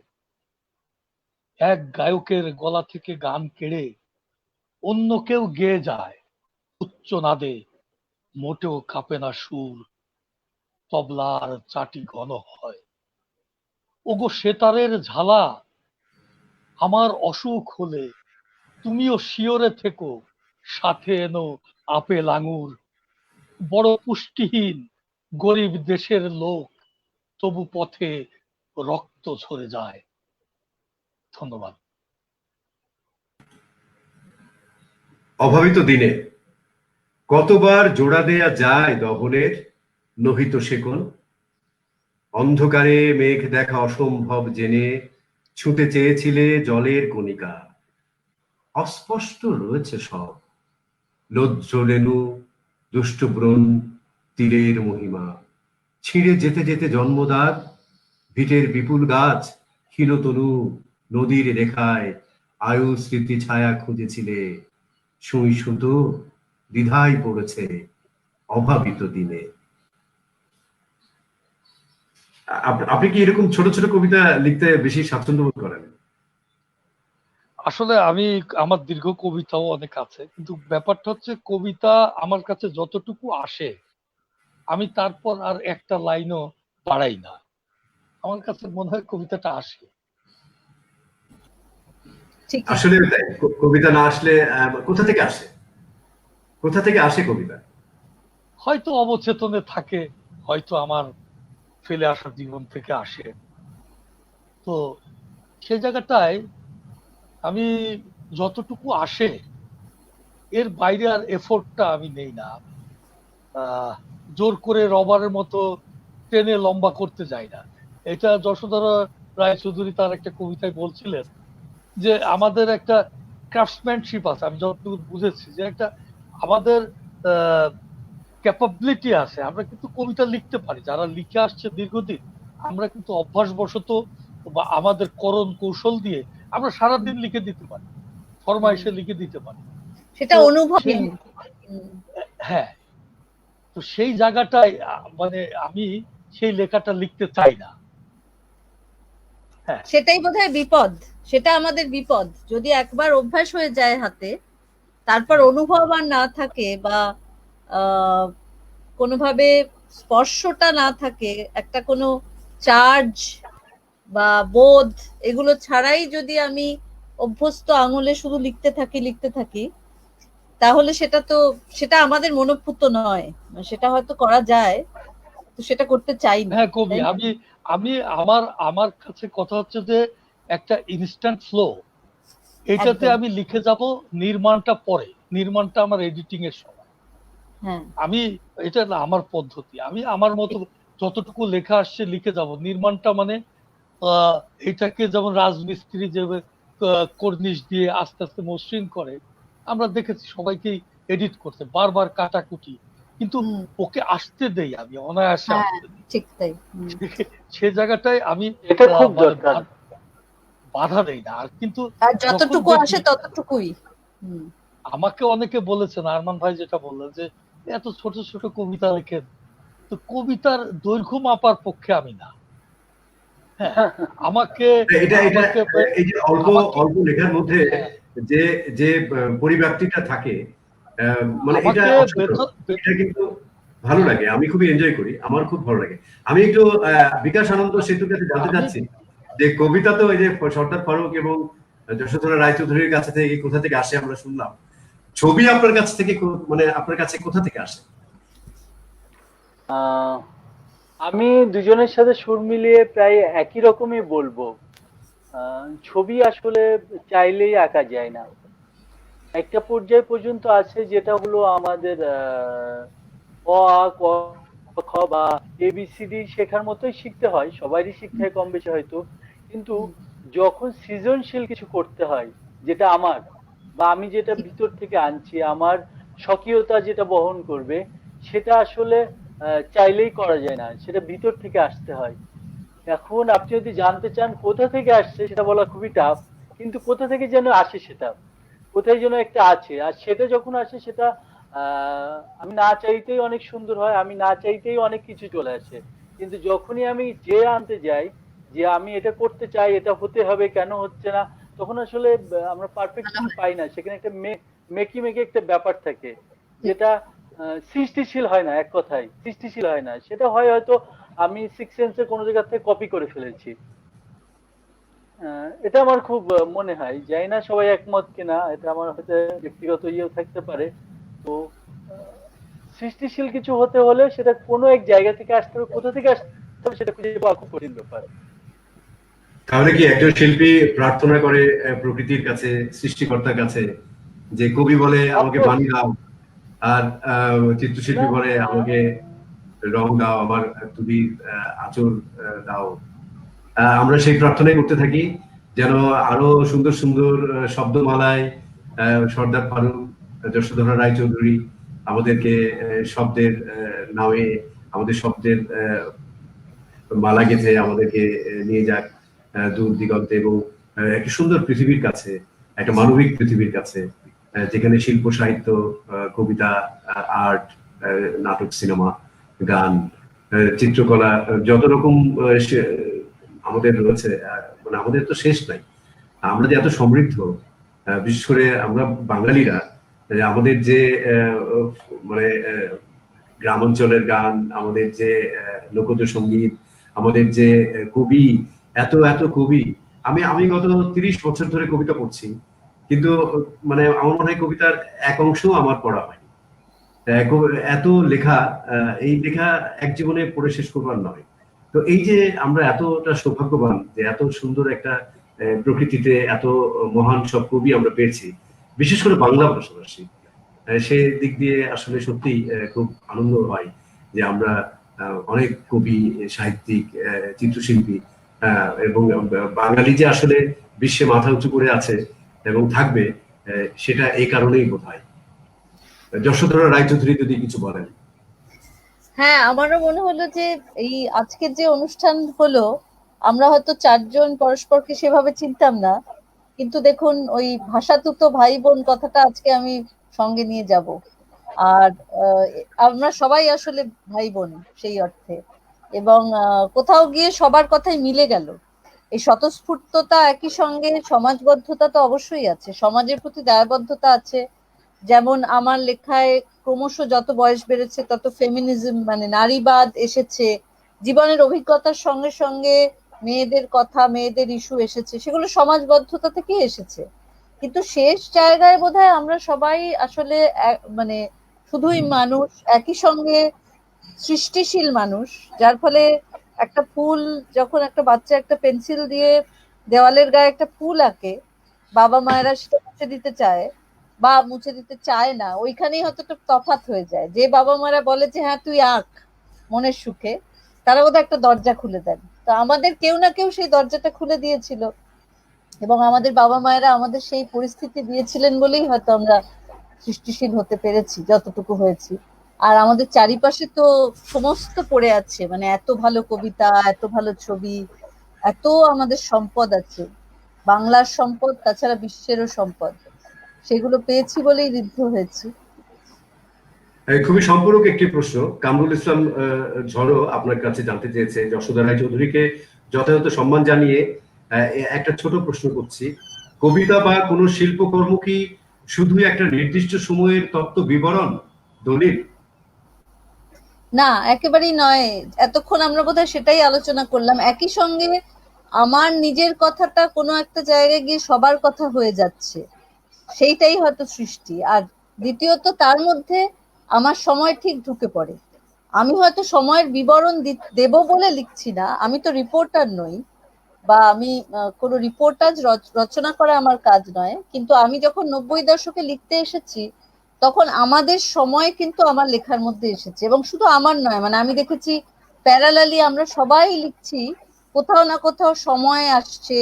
আমাদের যে বিবর্তন হচ্ছিল তখন, মানে প্রযুক্তির বিবর্তন, আমাদের নতুন নতুন গ্যাজেট আসছিল জীবনে, বা আমাদের জীবন যাপনটাই যে পাল্টে যাচ্ছিল 90 দশকে, সেইগুলো কিন্তু আমাদের লেখায় এসে গেছে ভীষণভাবে। যার ফলে আমরা কোথাও একটা বুঝতে পেরেছি যে আমরা সবাই একই রকম ভাবে একটা পথে আছি। তো সেটা তো সময়ের চিহ্ন, যেটা আমার মনে হয় বিকাশ আনন্দ সেতু বললেন যে সময়ের চিহ্ন ঠিক এসে যায় আমাদের কাজে।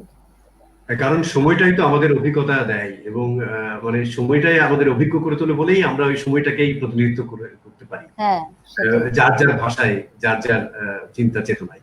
তো ফিরোজ আহমেদ বলছেন যে সর্দার ফারুক ভাইয়ের আলোচনা আর কবিতা শোনার জন্য বসে আছে। সর্দার ফারুক ভাই আপনার জন্য বসে আছেন। ফিরোজ কবির, আপনি কিছু বলুন। তো আলোচনা তো হলো, কবিতা তো পড়লাম, এখন আমরা আরো বসে আছে, তার মানে নিশ্চয়ই অনেকক্ষণই আলাপ করলাম। হ্যাঁ, অবশ্যই আমরা অনেকক্ষণই আলাপ করেছি, আমাদের আচ্ছা, প্রায় আমরা 1.5 ঘন্টার মধ্যে আছি। তবে তুষার গায়েন বলছে যে অভ্যস্ত ভাষা দক্ষতা থেকে নয়, অনুভব ও বোধের উৎস থেকে লেখা কবিতাই হচ্ছে প্রকৃত কবিতা। সর্দার ফারুক এবং যশোধরা রায়চৌধুরীর সাথে একমত। তুষার গায়েন, আমরা যেটা নিয়ে আলোচনা করছি, আপনারা যেটা বললেন, অনেক ধন্যবাদ তুষার গায়েন আমাদেরকে। তুষার গায়েনকে আমার শুভেচ্ছা জানাই। তুষার গায়েন অগ্রবীজ পত্রিকার সঙ্গে যুক্ত আছেন, এখনো বোধহয় আমেরিকাতেই আছেন, উনি আমেরিকাতে থাকেন জানতাম। আর প্রচুর ওনার সঙ্গে একসময় যোগাযোগ হতো অগ্রবীজ পত্রিকার সূত্রে। ওনাকে অনেক শুভেচ্ছা জানাই। সর্দার ফারুক, আমরা কি লাল সেলাম কোনো আরেকটা কবিতা যদি শুনতাম আপনার, আপনি এই সময়ে আসলে এই যে করোনাকালীন সময়, ঘরবন্দি মানুষ, তাদের উদ্দেশ্যে যদি আপনার লেখা কোনো কবিতা বা এই সময়কে প্রতিনিধিত্ব করে, যেহেতু আমরা সময় নিয়ে আলোচনা করছিলাম, আপনি একটা কবিতা যদি শোনাতেন আমাদেরকে। এই সময়টাকে নিয়ে, এই সময়টাকে একটা ইয়ে করে, প্রতিনিধিত্ব করে, এই সময় বিবরণ ঠিক ওই রিপোর্টিং না, মানে এটা একটা লিনিয়ার কবিতায়, কিন্তু আসলে বলবার কথা না বলে পারা যায় না, এরকম একটা কবিতা। ধর্মপোকা, ধর্মপোকা যদি একবার কামড়ায়, ভিড়ের নিরীহ মুখ খুনি হয়ে ওঠে। জিঘাংসার চারা বড় হলো নীরবেই, কেউ জানল না। স্বর্গরাজ্য নাকি ভেতরের হিংস্র জানোয়ার, কে তাকে খেপায়? কেন সে হঠাৎ রক্তের ধারায় স্নাত হতে ভালোবাসে? এই হাতে কি করে সে ছুঁয়ে দেয় শিশুর চিবুক, প্রেমিকার তিল? মগজে এমন বিষ নিয়ে কিভাবে ঘুমায়? আমরা যাদের চিনি, আসলে কি চিনেছি কখনো? ধন্যবাদ। খুব সুন্দর। আমাদের নিজেরা যদি নিজেদেরকে না চিনি তাহলে কিভাবে আমরা এগোবো। এবং ক্যাথারসিস কবিতা, আপনি সর্দার ফারুক আপনার লেখা একটি কবিতা, আপনি ওখানে লিখেছেন যে অন্তর্গত অন্ধকারে ডুবে তুলে আনি শূন্যতার অস্কান্ত মণি। তুমি একে পলায়ন বলো, বলো মনোবিকলন। পথ থেকে সরে গিয়ে বিপথেই হাঁটি, পাথরে পাথর গেথে ভাঙি স্থাপত্যের যাবতীয় পুরনো ধারণা। একে তুমি নির্বাসন বলো, বলো উন্মর্গ কমন। অন্তর্গত অন্ধকারে থাকি, এই তো আমার অমল ক্যাথারসিস। অসাধারণ।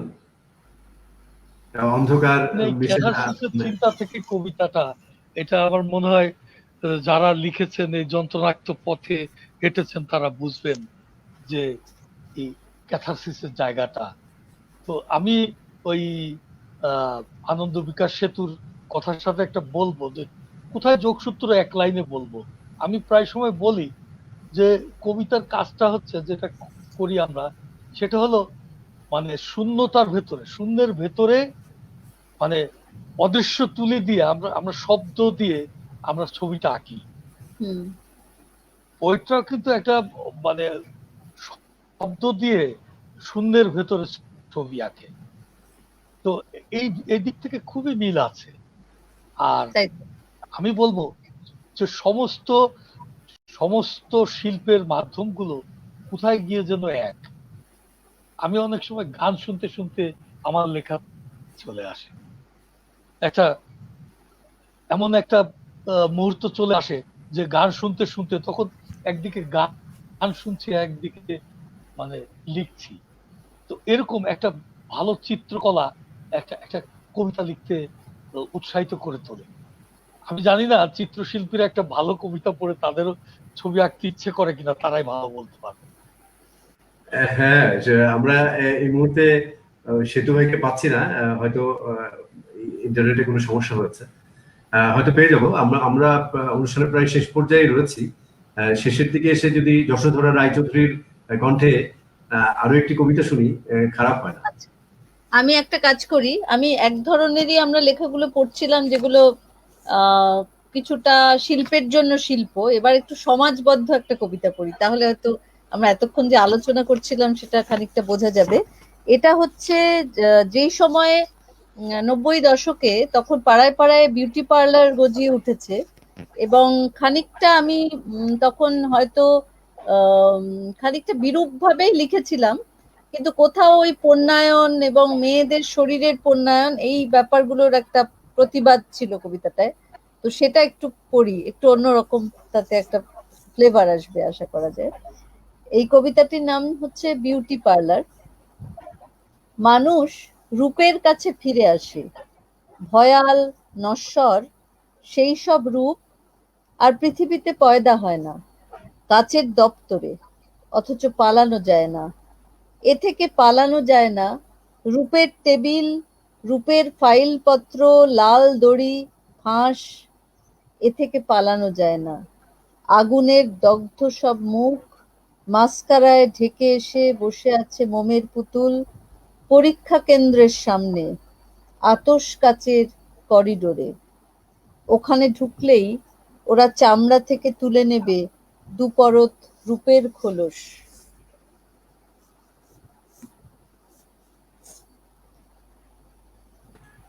বাহ, অনেক সুন্দর।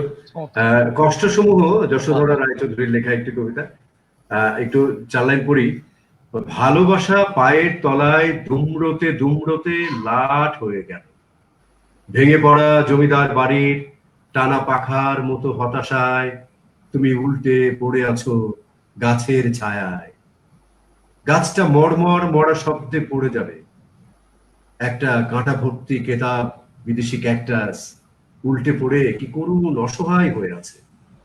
এই সবকিছু বহন করছে তোমার মাথা, কয়েক টন ইট, কয়েক গাড়ির আবিশ, কয়েক পাহাড় ভালো না লাগা, জলের অনেক জলের পাইপ খুলে একপাশে রাখা, ভাঙা টঙ্কারের ঢং ঢং শব্দ। ফাঁপা, তুমি সরু নল দিয়েই জল নাও, তবে তোমাকে ভাবতে হবে না পরম্পরার কথা, অনুপরাশের কথা। তোমাকে ভাবতে হবে না জীবনের খুনসুটি কত বিশাল। মাপ নিতে বসো না স্কয়ার ফিটে যার মাপ হয় না। ধন্যবাদ। আমার সত্যি আজকে খুবই ভালো লাগছে যে আপনাদের দুজনের কবিতাগুলো এত চমৎকার, এবং সর্দার ফারুক কমরেড তার শব্দের মধ্যে দিয়ে যে বাস্তবতা এবং যে মুহূর্তগুলো বিকশিত, সত্যি ভালো লাগার, এবং সামনে এগিয়ে যাবার, এবং অনেক স্বপ্ন দেখবার, এবং শব্দের লাইনগুলো যেন জীবন্ত হয়ে ওঠে আমাদের জীবনে। আমরা আজকে আমাদের অনেকক্ষণ আমরা আছি একসাথে আড্ডায়। শুধু ভারত থেকে যশোধরা রায়চৌধুরী আছেন, এবং সর্দার ফারুক রয়েছেন বাংলাদেশ থেকে। সেতু চিত্রশিল্পী বিকাশ আনন্দ সেতু আমাদের মাঝে এখন ইন্টারনেটের গোলযোগের কারণে পাচ্ছি না।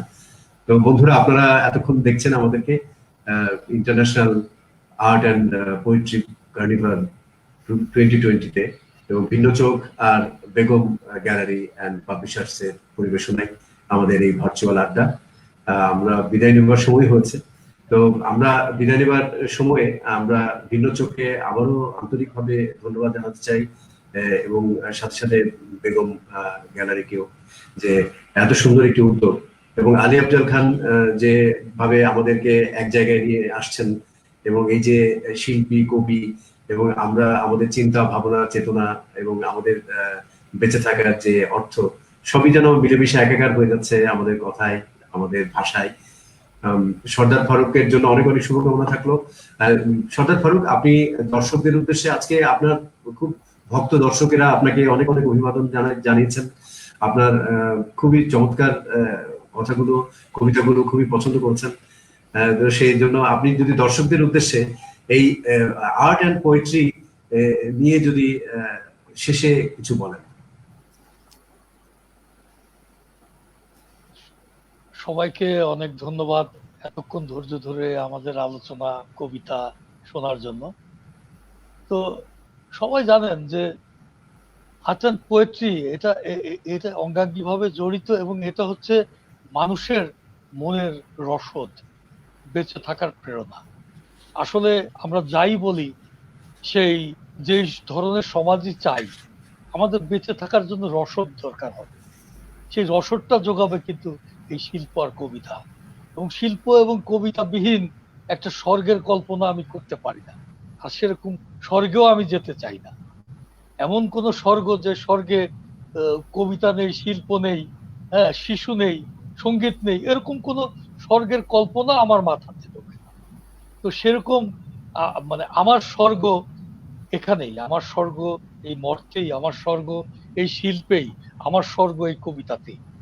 তো এই কবিতা যাপনেই আমাদের কেউ ভাবতে পারেন পলায়ন, আমি বলি বিকল্প যাপন।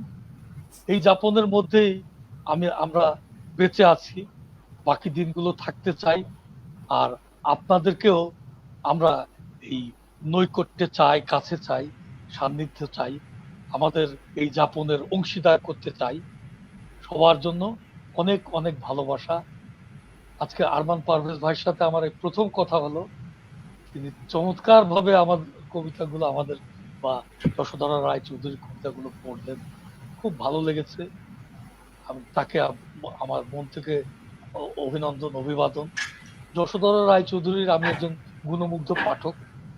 আমি সর্বশেষ তার একটা সম্পাদনায় বোধহয় একটা বক্সের মতো 2-3 ফরমার কয়েকজনের একটা কবিতার বই পেয়েছিলাম, যার মধ্যে তার নিজেরও ছিল, জহর সেন মজুমদারের ছিল, আমার কাছে আছে বোধহয়, খুঁজলে এখন পাবো টেবিলে। খুব চমৎকার উনি এই কাজটা করেছিলেন। তো আমি দূর থেকেই তার কাজটা দেখি।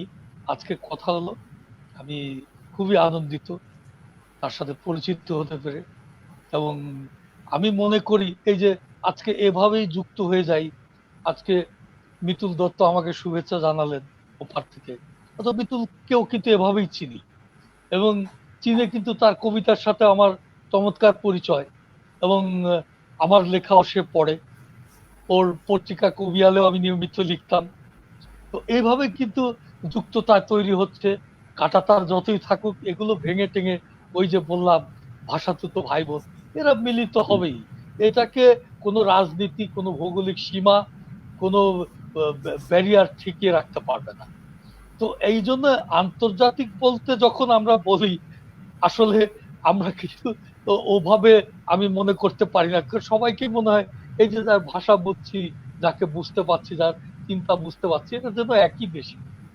আর আফজালের এই কাজটার মধ্যে একটা অদ্ভুত ব্যাপার আছে, যে আগে দুই বাংলা নিয়ে ভাবা হতো, এখন কিন্তু ও এটার বাইরেও, যেখানে বাংলা ভাষাভাষী আছে, এখানে ত্রিপুরার কবিরা আছে, আসামের কবিরা আছে, ডুয়ার্সের আছে, যারা প্রবাসে আছেন নর্থ আমেরিকা বা অন্য জায়গায় বাংলা ভাষায় লিখছেন, সবাইকে যুক্ত করার একটা প্রয়াস নেওয়া হয়েছে। সেই কারণে এটা একটা অনন্য একটা কাজ হয়ে থাকবে বলে আমি মনে করি। আর আজকের এই চমৎকার এই সন্ধ্যা বা এই রাতের প্রথমাংশ উপহার দেওয়ার জন্য ভিন্ন চোখকে, আরমান পারভেজ ভাইকে অনেক অনেক ধন্যবাদ জানিয়ে আমার কথা শেষ করছি। কবি যশোধরা রায়, তার কবিতা আরো দিন দিন শানিত হোক, আরো অন্তর্ভেদী হোক, আরো আমাদের কাছে মানে মনোগ্রাহী হোক, তিনি সার্থক হন, এই আশীর্বাদ করছি। এই জন্য, কারণ আমি কিন্তু বয়োজ্যেষ্ঠ। আমি দেখলাম যশোধরা রায়চৌধুরীর জন্ম 65 সালে, আমার জন্ম 62 নভেম্বর, 3 বছর 62 নভেম্বরে। যাই হোক, তবু বয়োজ্যেষ্ঠতার এই সুযোগ আমি নেব, তাই আমি আশীর্বাদ করছি। আমি মনে করি যে এটা ধৃষ্টতা হবে না। এবং শিল্পী আনন্দ বিকাশ সেতুর জন্য আমার অনেক শুভকামনা। আচ্ছা, অনেক আপনার আশীর্বাদ এবং শুভকামনা গ্রহণ করলাম, খুশি হলাম আমি অনেক। হ্যাঁ, সেই সূত্রে যশোধরা রায় চৌধুরী, উনি হচ্ছেন আমাদের আসলে বরিশালের মানুষ, আমাদের দিদি ও ওনার দাদা এবং ওনার এই তো এখানেই জানতাম আসলে, না, আমার বাড়ি বরিশাল তো। হ্যাঁ উনি আবার হ্যাঁ, আমাদের অনেকগুলো শিকড় বাকড় ওখানে রয়েছে। দুজন বরিশালের লোককে এনেছেন, এটা তো ঠিক হলো না। ওই যে আজকে সেতু বন্ধন হলো এবং নিমন্ত্রণও রইলো যে আপনি নিশ্চয়ই আমাদের এটা তো ঠিক হলো না, দুজন বরিশালের লোককে একসাথে এনে ফেললেন। যশোধরা রায় চৌধুরী, আপনাকে নিমন্ত্রণ রইলো আমাদের এখানে নিশ্চয়ই আসবার জন্য। যাব। হ্যাঁ, আমরা অবশ্যই যাব। আপনি আমাদের আতিথেয়তা গ্রহণ করবেন এবং আপনার অনুভূতি আমাদের এই শেষে এসে আর্ট, কবিতা এবং ভিন্ন চোখ এগুলো নিয়ে যদি আপনি শেষে এসে কিছু বলতেন। হ্যাঁ, আমি এতক্ষণ যে আমরা কোথা দিয়ে সময়টা কেটে গেল সেটাই বুঝতে পারলাম না, এত সুন্দর আলাপ হলো। এবং আজকে তো সবাই আমরা প্রথম দেখা, আলী আফজল খানের সঙ্গে আমার এখনো দেখা হয়নি। ভিন্ন চোখকে এবং আলী আফজল খানকে আমি অনেক অনেক ধন্যবাদ জানাই এই উদ্যোগে আমাকে সঙ্গে রাখার জন্য। আর সর্দার ফারুক ভাইয়ের কবিতা আমি মিতুলের কবিতা ছাড়া অন্যত্র পড়েছি। মিতুল তো খুবই আমার বোনের মতো। তো আপনার সঙ্গে তাই জন্য হ্যাঁ, মনে হলো যেন পুরনো আত্মীয়তা। মিতুল কিন্তু আর একটা মেসেজ পাঠিয়েছে, সেটা বলছে যে একটু আচ্ছা, আশীর্বাদ এদিকেও দিদি। হ্যাঁ, আপনাকেও জানালাম। সেই একটা অন্যরকম আত্মীয়তার সূত্র তৈরি হয়ে গেল মনে হচ্ছে। সর্দার ফারুক ভাইয়ের সবচেয়ে বড় কথা আমি যেটা বলবো, যে এত সহজ কথায় আপনি এত গভীর কথা বলে দিতে পারেন, মানে এমন আসলে একটা অনায়াস ক্ষমতা আছে আপনার, যে আপনি মানে একদম এই কথাগুলো আমরা ভাষা খুঁজছি, হাতড়াচ্ছি, সেটা আপনি খুব সহজে বলে দিচ্ছেন, যেটা ভীষণ কঠিন আসলে কাজটা। আর আমাদের ছোট ভাইয়ের মতো বিকাশ আনন্দ সেতুকেও খুব ভালো লাগলো। শুনলাম যে উনি কলকাতায় আর্ট কলেজে পড়ে গেছেন, সেটাও একটা অন্যরকম আত্মীয়তা দিচ্ছে। আর আরমান পারভেজ ভাই, আপনি তো আপনার অভিনয় দেখবো এটাই আশা রইলো, মানে এবার খুঁজে খুঁজে আপনার অভিনয় দেখবো বাংলাদেশ টিভি চ্যানেল খুঁজে। আর ইউটিউবে খুবই পাবেন, সুন্দর একটা ইউটিউবে ইউটিউবে পাবো। গুগলে গেলে দেখবেন। হ্যাঁ, আমরা বাংলাদেশের মুক্তিযুদ্ধের উপরে অনেকগুলো সিনেমায় কাজ করেছি, নাটক আছে, আমার ইউটিউব চ্যানেলে আমার অনেক কবিতা রয়েছে, সেগুলো আচ্ছা, মানে আমন্ত্রণ নিশ্চয়ই। রইল। আর অনেক অনেক কৃতজ্ঞতা জানাচ্ছি, ধন্যবাদ জানাচ্ছি আপনাকে যে আপনি এভাবে লিখতে থাকুন অসাধারণ সব কবিতা। আর আপনি আসুন, অনেক বরিশাল ধন্যবাদ। ভ্রমণে যাব আমরা নদী পথে। হ্যাঁ, আমাদের একটা হ্যাঁ, পরিকল্পনা এবার করতেই হবে, অনেকদিন আর ধরেই পা বাড়িয়ে আছি। হুম। হ্যাঁ, আমরা আমি কিছুদিনের যেন জন্য বাদ না যাই, আমার বাড়ি ওখানে, আমি যেন বাদ না যাই। একদম না, আপনি তো আপনার তো ভক্ত হয়ে গেছেন, আপনি কমরেড, অবশ্যই আপনি থাকবেন আমাদের সামনে, আমরা আপনার পেছনে পেছনে যাব আপনার বরিশালে একসাথে আহ, যাই। একসাথে। হ্যাঁ, শেষে বিকাশ আনন্দ সেতু আপনাকে কিছুদিনের জন্য আমরা হারিয়ে ফেলেছিলাম, তাই সৌভাগ্য আমাদের। হ্যাঁ, একটু একটু ইন্টারনেটকেও ধন্যবাদ জানাচ্ছি যে না, নেটওয়ার্ক আবার আমাদেরকে কানেক্ট করে দিয়েছে। তো একবারে শেষ পর্যায়ে আমরা রয়েছি, আমরা শেষে এসে আজকের অনুভূতি আমরা ব্যক্ত করছি, তার ধারাবাহিকতায় আপনি যদি আমাদের কিছু বলতেন, এবং আপনার জন্য অনেক অনেক শুভকামনা এবং আপনার সমৃদ্ধ জীবনের প্রত্যাশা আমরা সবসময় করছি। প্রথমে আমি প্রচন্ডভাবে দুঃখিত এই বিঘ্নিত হওয়ার জন্য। আর আমাদের বাঙালি কৃষ্টি কালচার বা বাংলা ভাষাভাষী যেটাই বলেন, এটা প্রচন্ডভাবে সমৃদ্ধ। এই সমৃদ্ধ যে বিষয়গুলো আমাদের মধ্যে আছে, সেটা কবিতা, নৃত্যকলা, সঙ্গীত, চিত্রকলা, বিভিন্ন সেক্টরগুলোকে, এবং লোকজ যে বিষয়গুলো আছে, আমরা এই বিষয়গুলো যেন দিন দিন হারিয়ে ফেলছি। তো এগুলো সংরক্ষণ করা, আমাদের এই সম্পদকে রক্ষা করা, এবং এতে শুধু আমাদের মধ্যে নয়, বহির্বিশ্ব এবং আমাদের মধ্যে এর সুষম চর্চা রেখে আমাদের টিকে থাকাটা খুব দরকার। আমরা এটাকে যেন হারিয়ে না ফেলি। তো এই কামনা রেখেই আমি সবাইকে ধন্যবাদ জানাচ্ছি এতক্ষণ ধরে আমাদেরকে সময় দিয়ে তা দেখলেন, আমাদের সাথে থাকলেন, এবং এখানে যে দিদি এবং ভাইয়া যে দুজনের অসাধারণ কবিতা মানে নিজ মুখে শোনালেন, এটা কিন্তু আমাদের জন্য অনেক বড় একটা প্রাপ্তি, আমার নিজের জন্যও। আর পারভেজ ভাইকে অসংখ্য ধন্যবাদ, এবং সর্বোপরি ভিন্ন চোখ, আফজাল ভাই এবং সবকিছু মিলে সবাইকে ধন্যবাদ জ্ঞাপন করছি। এবং এই চলমান প্রক্রিয়া এবং এটা আমাদের মধ্যে চলতে হবে। করোনার সময় আমরা সবাই সাবধানে থাকি, যথাযথ নিয়ম মেনে চলি এবং যেন আমরা এটা থেকে দ্রুত মুক্তি পাই, সেই আশাবাদ ব্যক্ত করেই আমি বিদায় জানাচ্ছি। খুব সুন্দর। আসলে তাই আমাদের এই মুহূর্তটাকে জয় করতেই হবে। আমরা বাঙালিরা সবসময় সবকিছুকেই জয় করছি। আমরা নিশ্চয়ই এই বাধা অতিক্রম করে সামনের সুন্দর একটা দিকে আমরা অগ্রসর হতে পারবো। আপনাদেরকে ভিন্ন চোখের পক্ষ থেকে, বেগম গ্যালারি অ্যান্ড পাবলিশার্স এর পক্ষ থেকে, আমার নিজের পক্ষ থেকে অনেক অনেক ধন্যবাদ এবং কৃতজ্ঞতা জানাচ্ছি। আপনারা সবাই ভালো থাকবেন এবং যে যার জায়গায় এভাবে অনবরত অসাধারণ কর্মকাণ্ডের মধ্যে দিয়ে আমাদেরকে সামনে এগিয়ে দেবেন, সেই প্রত্যাশা রইল। আর নিশ্চয়ই ভার্চুয়াল আড্ডায় নয়, সামনাসামনি দেখা হবে। শুভরাত্রি। শুভরাত্রি আপনাদের সকলকে। শুভরাত্রি। অনেক কৃতজ্ঞতা জানাচ্ছি। জি, অনেক ধন্যবাদ এবং কৃতজ্ঞতা জানাচ্ছি আপনাদেরকে। খোদা হাফেজ। আবার দেখা হবে দিদি।